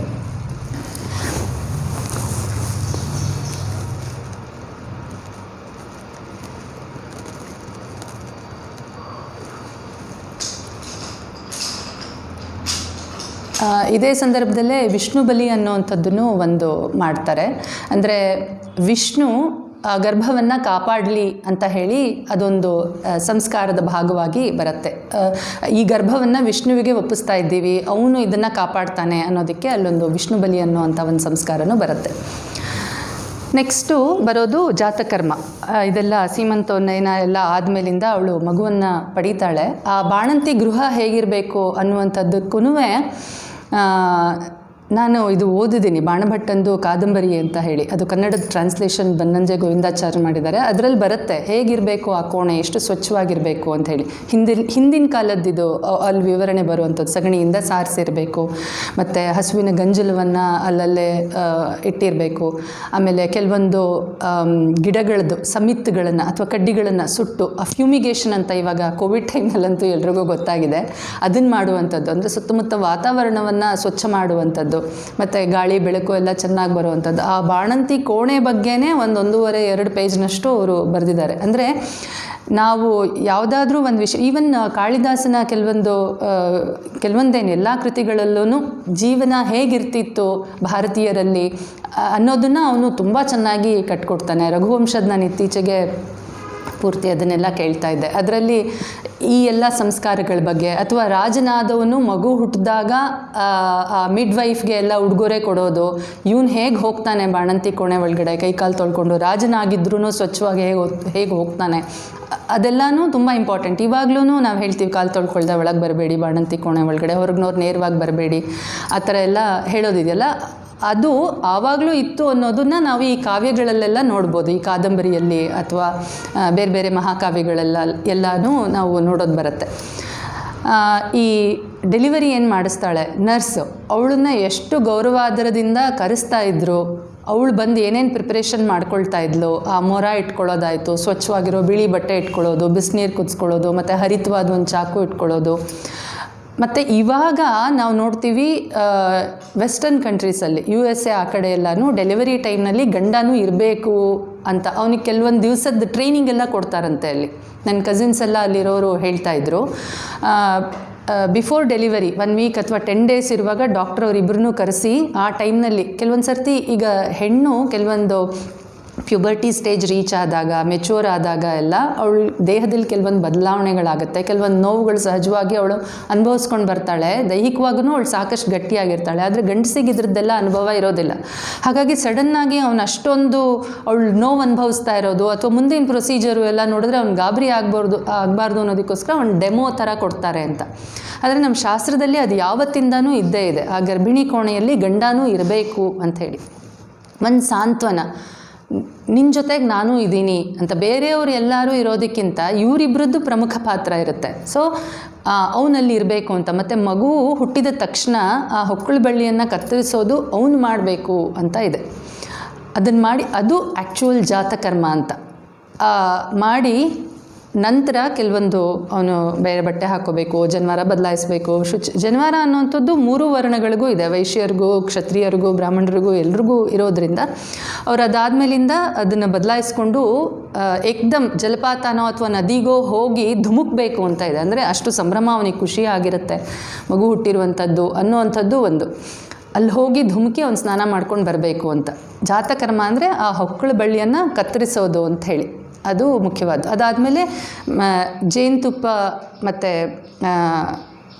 ಅದನ್ನು ಬಂಗಾರದ ಕಡ್ಡಿನಲ್ಲಿ ಅವನು ಕಲಿಸ್ಬಿಟ್ಟು ಅದನ್ನು ತಾನೂ ಸ್ವೀಕಾರ ಮಾಡಿ ಮಗುಗೂ ನೆಕ್ಕಿಸ್ಬೇಕು ಅಂತೆಲ್ಲ ಅಲ್ಲಿ ಬರುತ್ತೆ ಆ ಸಂಸ್ಕಾರದ ಭಾಗವಾಗಿ. ಈಗ ನಾವೆಲ್ಲ ಕಡೆನೂ ಬಂಗಾರಕ್ಕೆ ಜಾಸ್ತಿ ಇಂಪಾರ್ಟೆನ್ಸ್ ಕೊಡ್ತೀವೇನೋ ಅಂತ ಅನಿಸುತ್ತೆ. ಈ ಫ್ಯಾನ್ ಆನ್ ಮಾಡ್ಬೋದಾ ರಾಜೇಶ್ ಸಣ್ಣಕ್ಕೆ? ಹಾಂ, ಧ್ವನಿ ಬರಲ್ಲ ಅಂತನಾ? ನಂದು ರೇಷ್ಮೆ ಸೀರೆನೂ, ಆಮೇಲೆ ನಾನು ಒಂದು ಮದುವೆಗೂ ಹೋಗಬೇಕಾಗಿದೆ ಆಮೇಲೆ, ಅದಕ್ಕೆ ಅಥವಾ ಇರಲಿ ಬಿಡಿ, ಬೇಡ ಪರವಾಗಿಲ್ಲ. ಹೌದು ಅರ್ಥ ಆಯಿತು. ಸೊ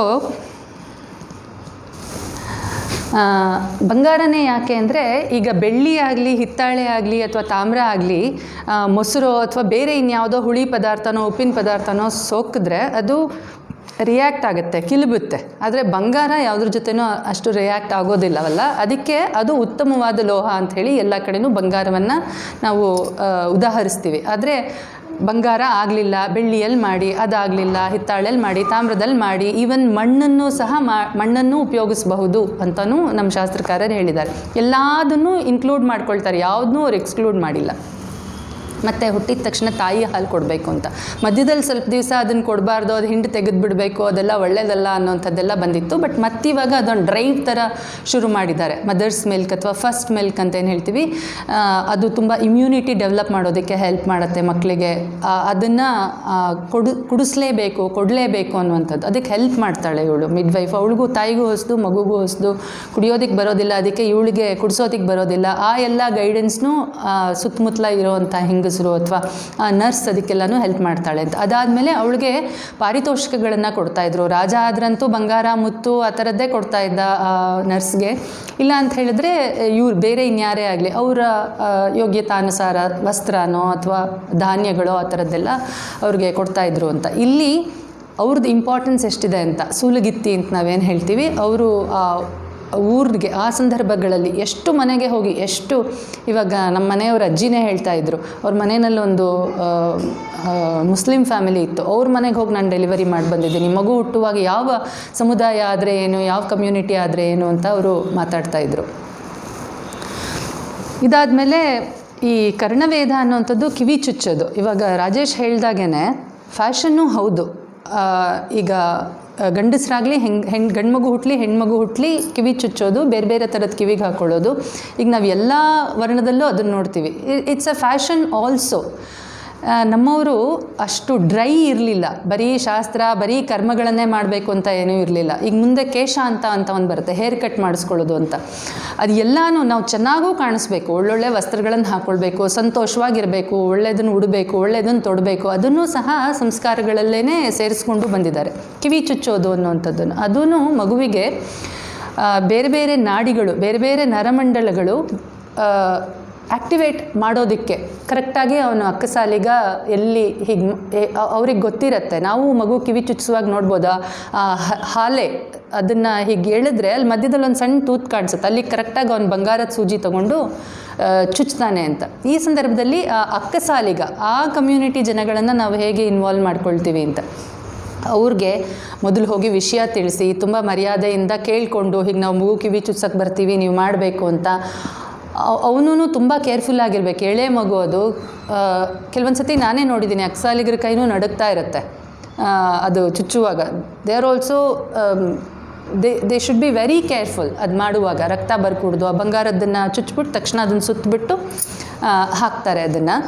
ಅವ್ರಿಗೆ ಮತ್ತೆ ಧಾನ್ಯ ಕೊಡೋದು, ಕೊಬ್ಬರಿ ಕೊಡೋದು, ದಕ್ಷಿಣೆ ಕೊಡೋದು, ಇದೆಲ್ಲದನ್ನು ಅವರನ್ನು ನಾವು ನಮ್ಮವರು ಅಂತ ಅಂದ್ಕೊಂಡು ಆ ವೃತ್ತಿಯಲ್ಲಿರುವಂಥ ಜನಗಳನ್ನು ಇನ್ವಾಲ್ವ್ ಮಾಡ್ಕೊಳ್ತೀವಿ ಅಂತ. ನೆಕ್ಸ್ಟ್ ಬರೋದು ನಾಮಕರಣ, ಹೆಸರಿಡೋದು ಅಂತ.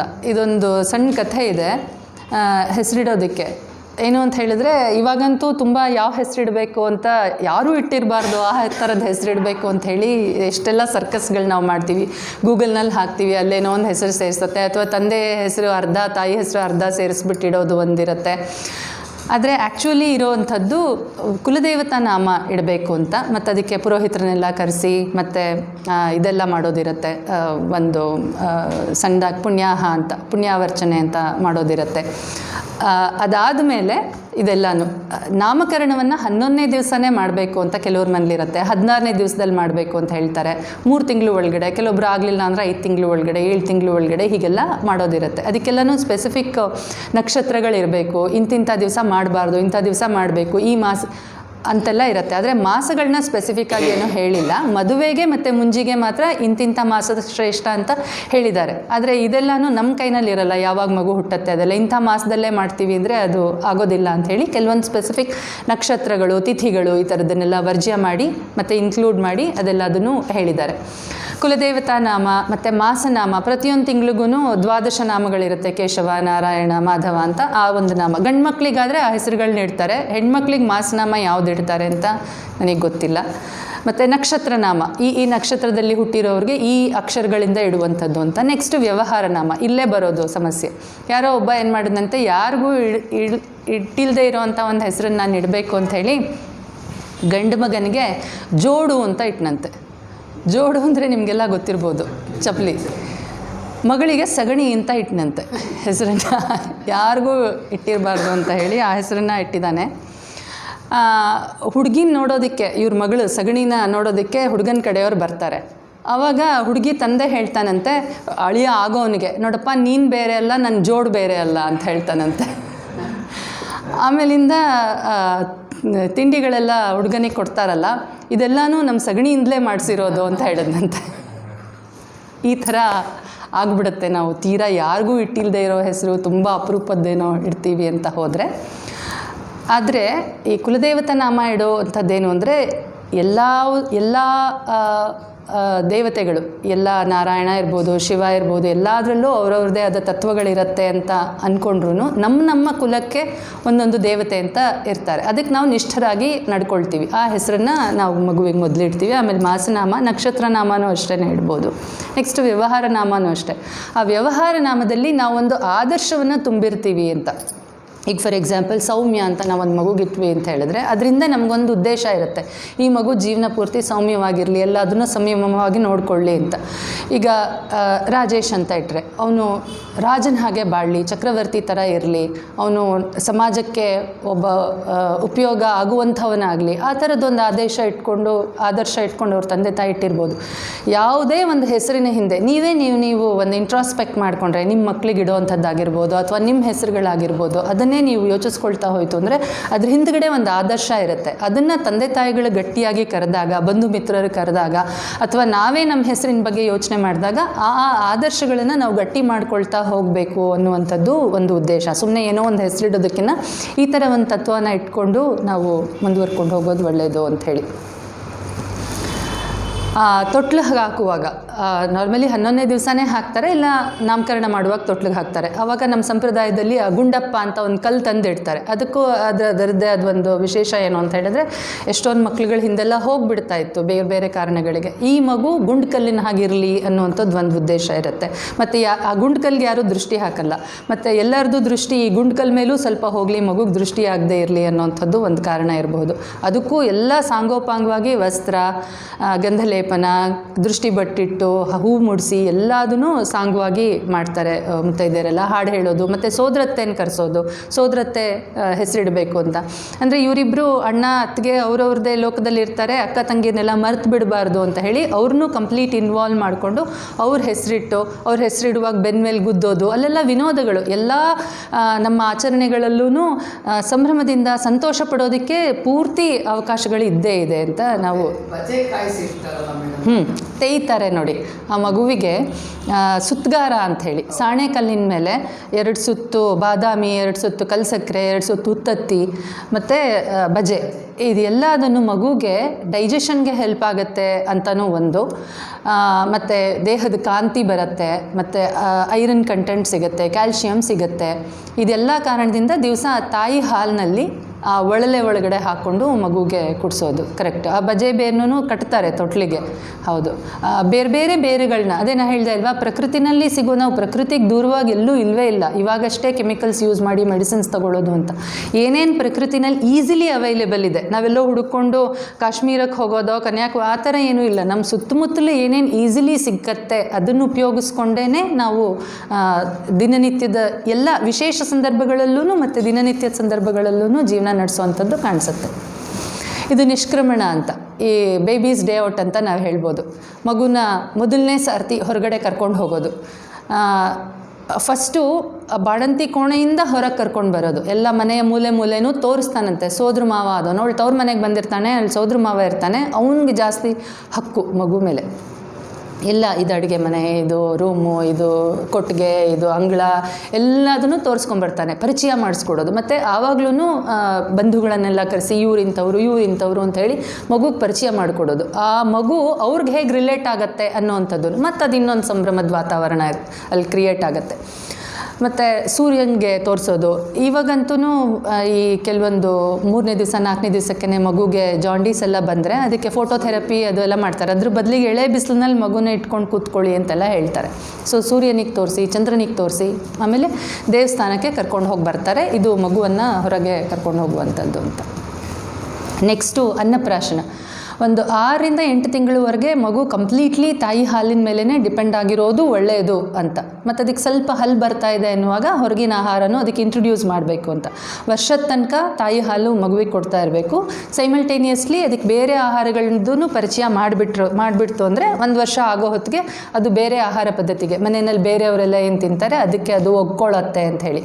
ಆದರೆ ಇದಕ್ಕೂ ಒಂದು ಸಂಸ್ಕಾರದ ರೂಪದಲ್ಲಿ ಅದಕ್ಕೊಂದು ದೇವ್ರ ನೈವೇದ್ಯ ಮಾಡಿ 5 ಥರದ ಸ್ವೀಟ್ಸ್ ಮಾಡಬೇಕು ಅಂತ.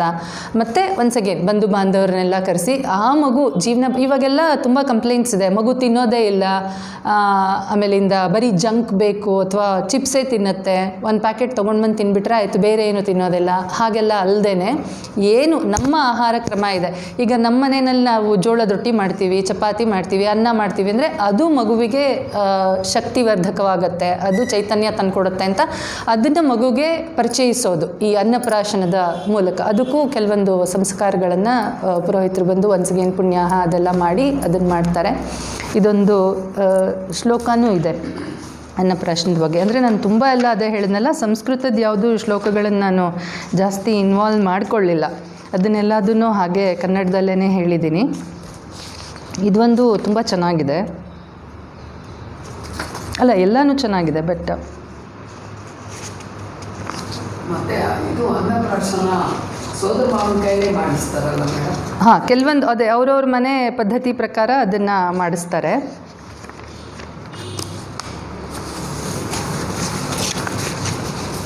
ಅದೇ ನನಗೆ ಕನ್ನಡಕ್ಕೆ ಟೈಪ್ ಮಾಡೋಕ್ಕಾಗಲಿಲ್ಲ ಅದನ್ನ, ಹಾಗಾಗಿ ಸಂಸ್ಕೃತದಲ್ಲೇ ಕಾಪಿ ಪೇಸ್ಟ್ ಮಾಡಿದೆ. ಇದು ಅನ್ನಪ್ರಾಶನ ಯಾಕೆ ನಾನು ಅನ್ನಪ್ರಾಶನದ್ದು ಈ ಶ್ಲೋಕ ಹೇಳ್ತೀನಿ ಅಂತ ಹೇಳಿದ್ರೆ, ತುಂಬ ಮುಖ್ಯವಾದ್ದು.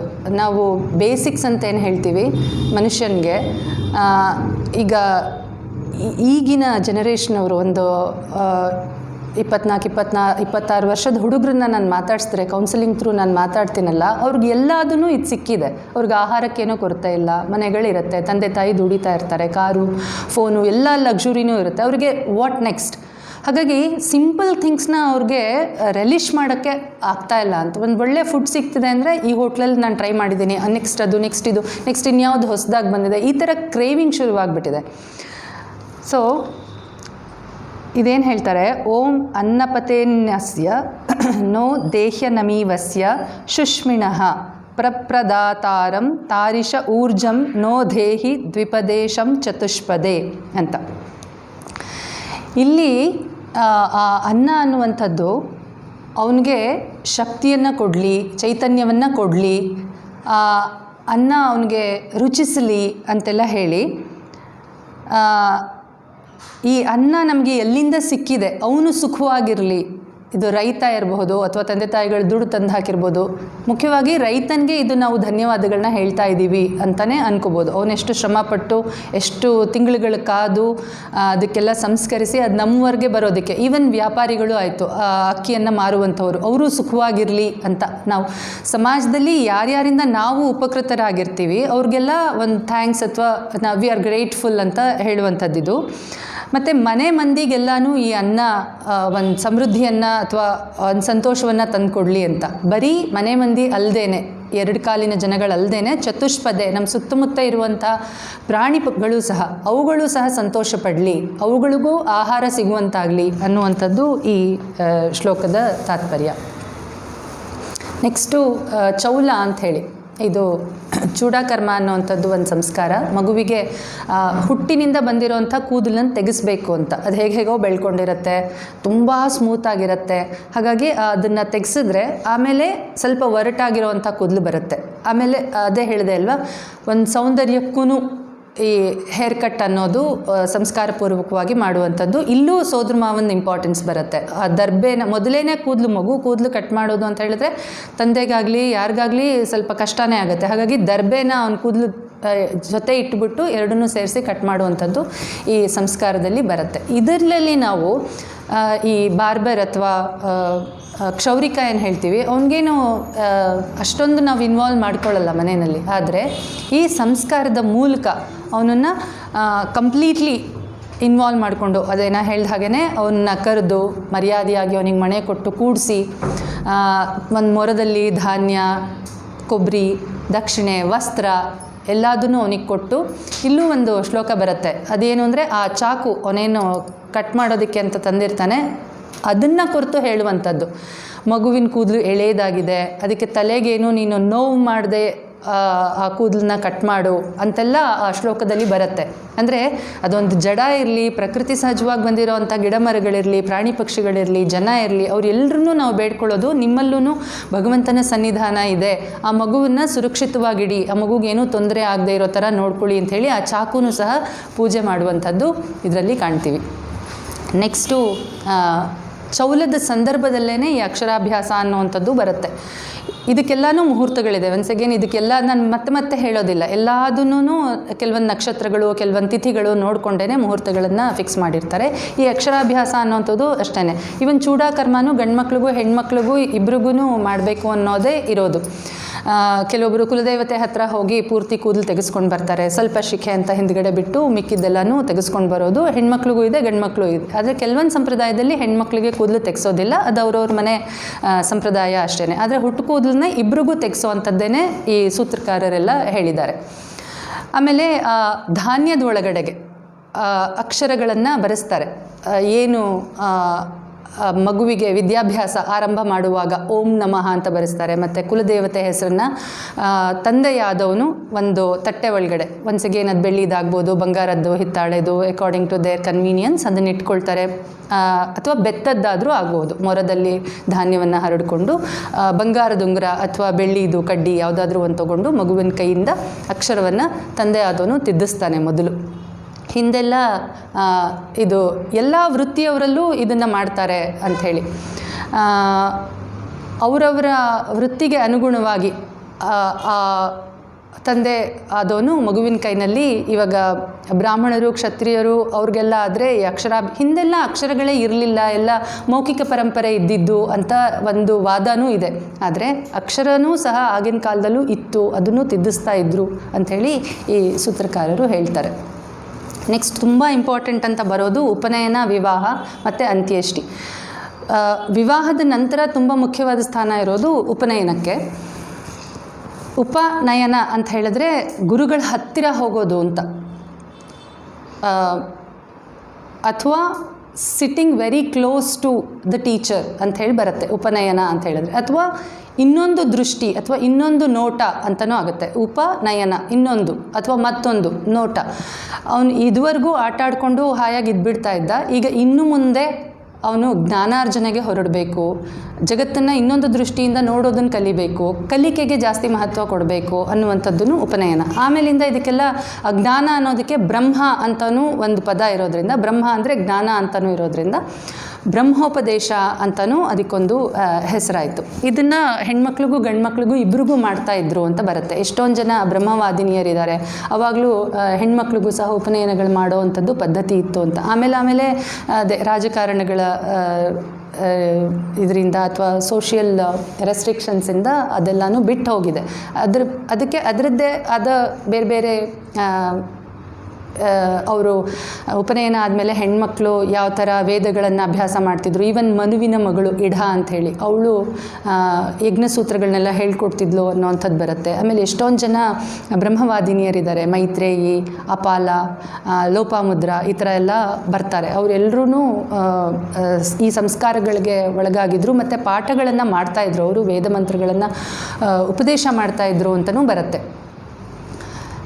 ಈ ಉಪನಯನಕ್ಕೂ ಗರ್ಭಾಷ್ಟಮ ಅಂತ, ಅಂದರೆ ಗರ್ಭದಿಂದ ಸೇರಿಸ್ಕೊಂಡು 8ನೇ ವಯಸ್ಸಿನಲ್ಲಿ ಮಾಡೋದು ಅಂತ ಇರುತ್ತೆ, ಅಥವಾ ಹುಟ್ಟಿದ ಮೇಲೆ 8ನೇ ವಯಸ್ಸಿನಲ್ಲಿ ಇದನ್ನು ಮಾಡೋದು ಸರಿಯಾದ ಸಮಯ. ಆದರೆ ಒಂದು ರಿಲ್ಯಾಕ್ಸೇಷನ್ನು ಕೊಟ್ಟಿದ್ದಾರೆ ನಮ್ಮ ಸೂತ್ರಕಾರರು, 8ನಿಂದ 22 ವಯಸ್ಸಿನ ತನಕನೂ ಮಾಡಬಹುದು ಅನ್ನುವಂಥದ್ದು ರಿಲ್ಯಾಕ್ಸೇಷನ್ ಇದೆ. ಬಿಕಾಸ್ ಆಫ್ ಸಮ್ ರೀಸನ್ಸ್ ಮಧ್ಯದಲ್ಲಿ ಯಾವಾಗಲೂ ಆಗಲಿಲ್ಲ ಅಂತ ಹೇಳಿದ್ರೆ ಇಂಥ ಸಮಯದಲ್ಲೂ ಮಾಡಬಹುದು ಅಂತ.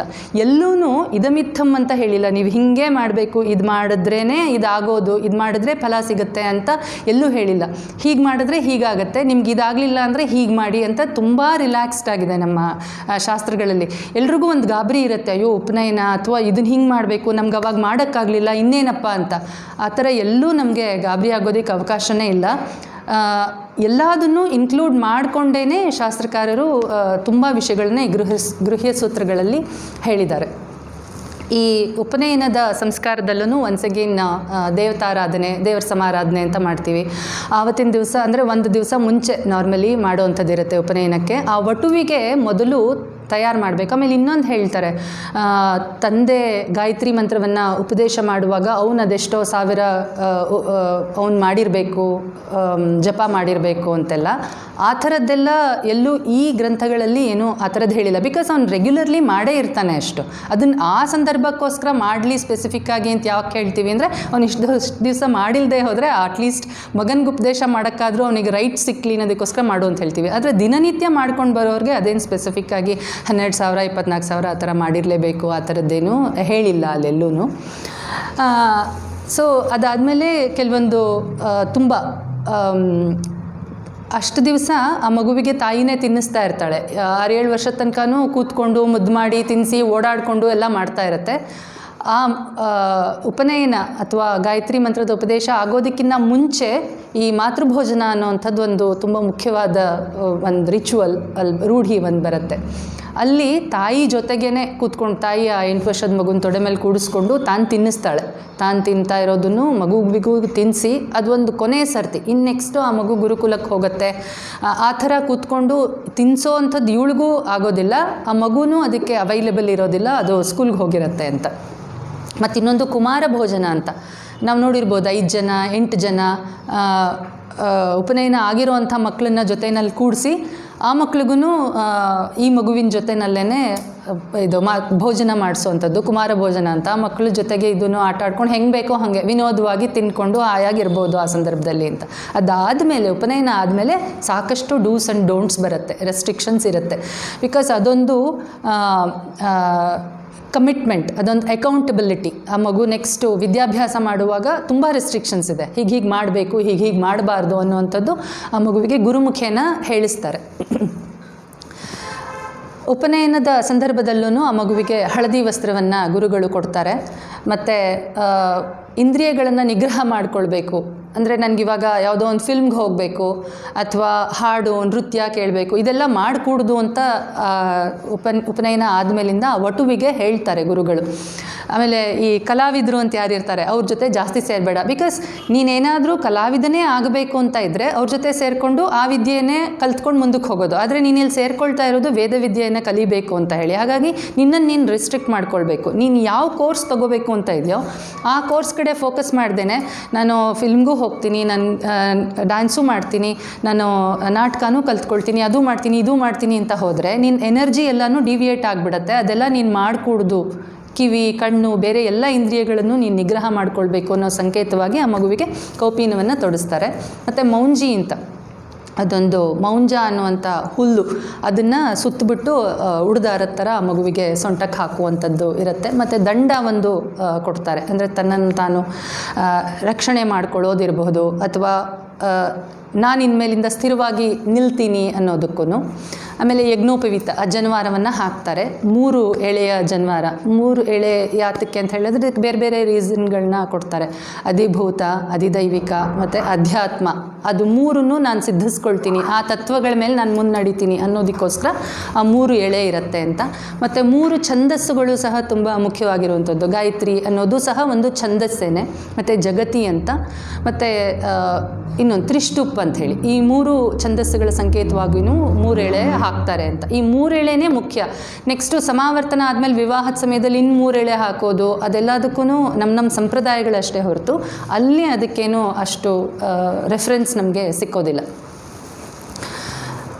ಮತ್ತು ಕೃಷ್ಣಾಜಿನ ಮತ್ತು ಶಿಖೆ ಅದೂ ಅಷ್ಟೇ ಸ್ವಲ್ಪ ಅವ್ರವ್ರ ಪದ್ಧತಿ ಪ್ರಕಾರ. ಈ ಕೇರಳ ಅಲ್ಲೆಲ್ಲ ಮುಂದ್ಗಡೆ ಶಿಖೆ ಬಿಡ್ತಾರೆ, ಕೆಲವೊಂದು ಕಡೆಗೆ ಹಿಂದ್ಗಡೆ ಶಿಖೆ ಬಿಡ್ತಾರೆ. ಆಮೇಲೆ ಅವ್ರು ಯಾವ್ಯಾವ ವೇದಗಳನ್ನು ಅಧ್ಯಯನ ಮಾಡ್ತಾರೆ ಅದ್ರ ಬೇಸಿಸ್ ಮೇಲೂ ಆ ಶಿಖೆಯ ಸೈಜ್ ಮತ್ತು ಎಲ್ಲಿ ಬಿಡಬೇಕು, ಯಾವ ಜಾಗದಲ್ಲಿ ಬಿಡಬೇಕು ಅನ್ನುವಂಥದ್ದು ಅದ್ರ ಮೇಲೇ ಡಿಪೆಂಡ್ ಆಗುತ್ತೆ ಅಂತ.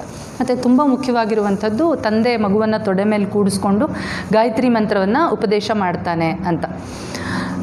ಗಾಯತ್ರಿ ಮಂತ್ರ ಅಂತ ಹೇಳಿದ್ರೆ ಸೂರ್ಯನ ಕುರಿತು ಮಾಡುವಂಥದ್ದು. ಗಾಯತ್ರಿ ಅಂದರೆ ಸೂರ್ಯನಿಗೆ ನಾವಿವಾಗ ಸೂರ್ಯ ನಮಸ್ಕಾರ ಮಾಡುವಾಗೂ ಹೇಳ್ತೀವಿ, ಹಿರಣ್ಮಯೇನ ಪಾತ್ರೇಣ, ಆ ಶ್ಲೋಕದಲ್ಲಿ ಬರುತ್ತೆ. ಅಂದರೆ ಸತ್ಯ ಅನ್ನುವಂಥದ್ದನ್ನು ಬಂಗಾರದ ತಟ್ಟೆಯಿಂದ ಮುಚ್ಚಿದೆ, ಅದನ್ನು ತೆಗೆದು ಜ್ಞಾನವನ್ನು ನಮಗೆ ಕೊಡು ಅನ್ನುವಂಥದ್ದು ಆ ಶ್ಲೋಕದ ಒಂದು ಅರ್ಥ. ಅದಲ್ಲದೇ ಆ ಗಾಯತ್ರಿ ಮಂತ್ರವನ್ನು ಇವಾಗ ನೀವು ಎಲ್ಲೋ ಒಂದು ಹಾಸ್ಪಿಟ್ಲಿಗೆ ಹೋದ್ರೂ ಅಥವಾ ಇನ್ನೆಲ್ಲೋ ಹೋದ್ರೂ ಅದನ್ನು ತುಂಬ ಜೋರಾಗೇ ಹಾಕಿರ್ತಾರೆ. ಆದರೆ ಮುಂಚೆ ಎಲ್ಲ ಹಾಗಿರಲಿಲ್ಲ. ಅದನ್ನು ತುಂಬ ರಹಸ್ಯವಾಗಿ ಉಪದೇಶ ಮಾಡಬೇಕು, ಗುರುಮುಖೇನ ಬರಬೇಕು, ಅದು ಆವಾಗಲೇ ಅದು ಸಿದ್ಧಿಸೋದು ಅಂತ. ಈಗ ನಾವು ಒಂದು ಉದಾಹರಣೆ ತೊಗೋಬೋದಾದರೆ, ಭಾಗವತದಲ್ಲಿ ಪರೀಕ್ಷಿತ ಮಹಾರಾಜನಿಗೆ ಒಂದು ಶಾಪ ಸಿಗುತ್ತೆ. ಅವನು ಬೇಟೆಯಾಡೋದಕ್ಕೆ ಅಂತ ಹೋಗಿರ್ತಾನೆ. ಆವಾಗ ಒಬ್ಬರು ಋಷಿಗಳಿಗೆ ಸತ್ತೋಗಿರೋ ಹಾವನ್ನ ಹಾಕ್ತಾನೆ, ನೀರು ಕೊಡಲಿಲ್ಲ ಅಂತ ಹೇಳಿ. ಇದೆಲ್ಲ ಭಾಗವತದಲ್ಲಿ ಕಥೆ ಬರುತ್ತೆ. ಆಗ ಆ ಋಷಿಯ ಮಗ ಶೃಂಗಿ ಅಂತ, ಅವನಿಗೆ ಗೊತ್ತಾಗುತ್ತೆ ನಮ್ಮ ತಂದೆಗೆ ಹೀಗೆ ಸತ್ತೋಗಿರೋ ಹಾವು ಹಾಕಿದ್ದಾನೆ ರಾಜ ಬಂದು ಅಂಥೇಳಿ. ಆ ಮಗು ಇಮಿಡಿಯೇಟ್ಲಿ ನೀರನ್ನ ಕೈಗೆ ಹಾಕ್ಕೊಂಡು ಶಾಪ ಕೊಡುತ್ತೆ, ಇನ್ನು 7 ದಿವಸದಲ್ಲಿ ಅವನು ಯಾರೇ ಆಗಿರಲಿ ಅವನು ಸತ್ತು ಹೋಗಲಿ ಅಂತ. ಅಷ್ಟು ಚಿಕ್ಕ ಮಗುವಿಗೆ ಅಷ್ಟು ದೊಡ್ಡ ರಾಜ, ಅವನೇನು ಪರೀಕ್ಷಿತ ಏನು ಸಾಮಾನ್ಯದವನಲ್ಲ, ಅವನು ಭಾಗವತ.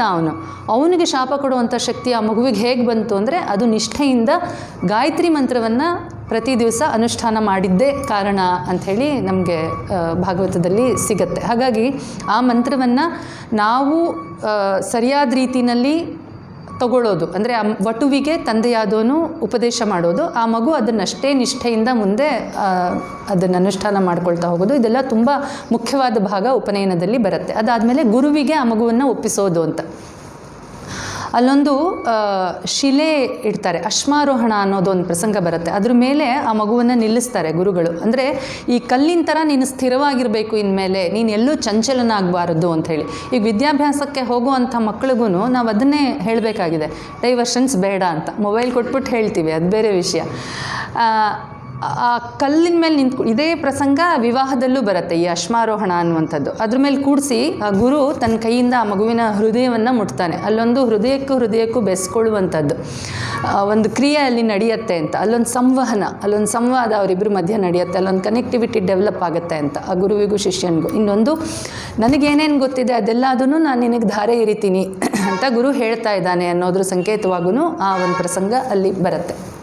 ಇದಾದಮೇಲೆ ಭಿಕ್ಷಾಟನೆ ಅಂತ ಅಲ್ಲಿ ಒಂದು ಸಾಂಕೇತಿಕವಾಗಿ ಮಾಡಿಸ್ತಾರೆ. ಆವತ್ತಿನ ದಿವಸ ಭವತಿ ಭಿಕ್ಷಾ ಅಂದೇಹಿ ಅಂತ ಹೇಳಿ ತಾಯಿ ಮೊದಲು ಅದೆಲ್ಲ ಹಾಕ್ತಾಳೆ, ಆಮೇಲಿಂದ ಬಂದಿರೋರು ಎಲ್ಲರೂ ಸೇರಿ ಅಕ್ಕಿ ಅದೆಲ್ಲ ಹಾಕ್ತಾರೆ. ಆದರೆ ಆ್ಯಕ್ಚುಲಿ ಹೇಗೆ ಅಂದರೆ, ಮುಂದೆ ಅವ್ನು ಗುರುಕುಲಕ್ಕೆ ಹೋಗ್ತಾನೆ, ಅಂದರೆ ಇಮಿಡಿಯೇಟ್ಲಿ ಆಫ್ಟರ್ ಉಪನಯನ ಹೋಗೋದಿಲ್ಲ. ಇದಾದಮೇಲೆ ಉಪಕರ್ಮ ಅಂತ ಒಂದು ಮಾಡ್ತಾರೆ. ಅಲ್ಲಿವರೆಗೂ ಮಗು ಅಲ್ಲೇ ಓಡಾಡ್ಕೊಂಡು ಹಾಯಾಗಿ ಅದು ಇದು ಕೆಲಸ ಮಾಡ್ಕೊಂಡಿರುತ್ತೆ. ಉಪಕರ್ಮದಿಂದ ಆ್ಯಕ್ಚುಯಲ್ ಅವನಿಗೆ ವೇದದ ಅಭ್ಯಾಸ ಎಲ್ಲನೂ ಶುರು ಮಾಡ್ತಾರೆ ಅಂತ. ಅದರಲ್ಲೂ ಕೆಲವೊಂದಿರುತ್ತೆ. ಫಸ್ಟ್ 5 months ಉಪಕರ್ಮ ಶ್ರಾವಣ ಮಾಸದಲ್ಲಾಗುತ್ತೆ. Shravana, Bhadrapada, Ashwija, Kartika, Margashira, Pushya. First 5 months first session, ಇವಾಗ ನಾವೇನು ಟ್ರೈಮಿಸ್ಟ್ರು ಸೆಮೆಸ್ಟ್ರು ಅಂತ ಹೇಳ್ತೀವಿ, ಹಾಗೆ ಫಸ್ಟ್ ಟರ್ಮ್ 5 months ಆಗುತ್ತೆ. ಅದರಲ್ಲಿ ವೇದಾಭ್ಯಾಸ ಅದೆಲ್ಲ ಅದನ್ನು ಮಾಡಿಸ್ತಾರೆ. ಅದಾದಮೇಲಿಂದ 7 months, ಮತ್ತು ಪುಷ್ಯದಿಂದ ಶ್ರಾವಣ ಮಾಸದ ತನಕ, ಅಲ್ಲಿ ತನಕ ಪ್ರಯೋಗ, ಇವಾಗ ನೀನೇನೇನು ಕಲ್ತಿದ್ಯಲ್ಲ ಅದನ್ನು ಹೇಗೆ ಅಪ್ಲಿಕೇಶನ್, ಅದನ್ನು ಹೇಗೆ ಮಾಡೋದು ಅನ್ನೋದು ಮಗುವಿಗೆ ಹೇಳ್ಕೊಡ್ತಾರೆ ಅಂತ ಹೇಳಿ. ಮತ್ತು ಕೆಲವೊಂದು ಅನಧ್ಯಯನ ದಿವಸಗಳು ಅಂತ ಇರುತ್ತೆ, ಹುಣ್ಣಿಮೆ ಮತ್ತು ಅಮಾವಾಸ್ಯೆ, ಪಾಡ್ಯ, ಈ ದಿವಸಗಳಲ್ಲಿ 3 days ಕಂಟಿನ್ಯೂಸ್ ರಜಾ ಇರುತ್ತೆ. ರಜಾ ಅಂದರೆ ಅವತ್ತು ಪಾಠ ಆಗಲ್ಲ, ಆದರೆ ಕಲ್ತಿದ್ದನ್ನು ಆ ಮಗು ಮನನ ಮಾಡ್ಕೊಳ್ಳೋದು, ರೂಢಿಸ್ಕೊಳ್ಳೋದು, ಅದೆಲ್ಲದನ್ನು ಆ ದಿವಸಗಳಲ್ಲಿ ಆ ಮಗು ಮಾಡಬೇಕು ಅಂತ. ಭಿಕ್ಷಾಟನೆಗೆ ಗುರುಕುಲದಿಂದ ಗುರುಗಳು ಕಳಿಸ್ತಾರೆ, ಭಿಕ್ಷಾಟನೆ ಮಾಡ್ಕೊಂಡು ಬನ್ನಿ ಅಂತ. ಅಂದರೆ ಆ ಸಂದರ್ಭದಲ್ಲಿ ಆ ಮಗು ನಾನು ಬ್ರಾಹ್ಮಣರ ಮನೆಗೆ ಹೋಗ್ತೀನಿ, ರಾಜನ ಮನೆಗೆ ಹೋಗ್ತೀನಿ ಅಂತ ಹೇಳೋ ಹಾಗಿಲ್ಲ. ಸಮಾಜದ ಎಲ್ಲರ ಮನೆಗೂ ಹೋಗಿ ತೊಗೊಂಡು ಬಂದು ಅವ್ರು ಏನು ಕೊಡ್ತಾರೆ ಅದನ್ನು ತಿನ್ನಬೇಕು ಅಂತ. ಆಮೇಲಿಂದ ಹೋಗಿದ್ದ ಮನೆಗೆ ಹೋಗೋ ಹಾಗಿಲ್ಲ. ಅವ್ರ ಮನೇಲಿ ರುಚಿಯಾಗಿರುತ್ತೆ, ಇವ್ರ ಮನೇಲಿ ಚೆನ್ನಾಗಿತ್ತು, ನಾಳೆನೇ ಇವ್ರ ಮನೆಗೆ ಹೋಗ್ತೀನಿ, ಆ ಥರ ಎಲ್ಲ ಮಾಡೋ ಹಾಗಿಲ್ಲ. ಎಲ್ಲರ ಮನೆಗೂ ಆ ಮಗು ಹೋಗಬೇಕು. ಆಮೇಲೆ ಸಮಾಜದ್ದು ಒಂದು ಜವಾಬ್ದಾರಿ ಇರುತ್ತೆ, ಒಬ್ಬ ವಿದ್ಯಾರ್ಥಿಯನ್ನು ಸಲಹುವಂಥ ಜವಾಬ್ದಾರಿ ಸಮಾಜದ ಮೇಲೂ ಇರುತ್ತೆ. ಅವರು ಸಹ ಕೊಡುಗೈ ದಾನಿಗಳಾಗಿ ಆ ಮಗುವನ್ನು ಸಲಹುತ್ತಾರೆ. ಒಂದು ವಿದ್ಯಾಪೀಠ ಅಥವಾ ಗುರುಕುಲ ಅಂತ ಏನಿರುತ್ತೆ, ಅಲ್ಲಿ ಮಕ್ಕಳನ್ನ ಸಮಾಜದವರೇ ಸಲಹೋದು ಅಂತಲೂ ಈ ಭಿಕ್ಷಾಟನೆ ಇದರಿಂದ ಗೊತ್ತಾಗುತ್ತೆ. ಮತ್ತು ಆ ಮಗುವಿಗೆ ಆ ಒಂದು ಅಹಂಕಾರ ಇರಬಾರ್ದು, ನಮ್ಮ ತಂದೆ ತಾಯಿ ಸೋ ರಿಚ್, ನಾನು ಯಾಕೆ ಭಿಕ್ಷಾಟನೆ ಮಾಡಬೇಕು, ಆ ಥರದ್ದೆಲ್ಲ ಹೋಗುತ್ತೆ. ಮತ್ತು ಸಮಾಜದಿಂದ ನಾನು ಪಡೆದಿದ್ದೀನಿ, ನಾನೂ ಸಹ ಸಮಾಜಕ್ಕೆ ಕೊಡಬೇಕು ಅನ್ನೋದು ಆ ಮಗುವಿಗೆ ಬರುತ್ತೆ. ಸೇವೆ ಅನ್ನೋದು ಸಹ ಮುಂದೆ ಆ ಮಗು ಇನ್ಕಲ್ಕೇಟ್ ಮಾಡ್ಕೋಬಹುದು ಅಂಥೇಳಿ.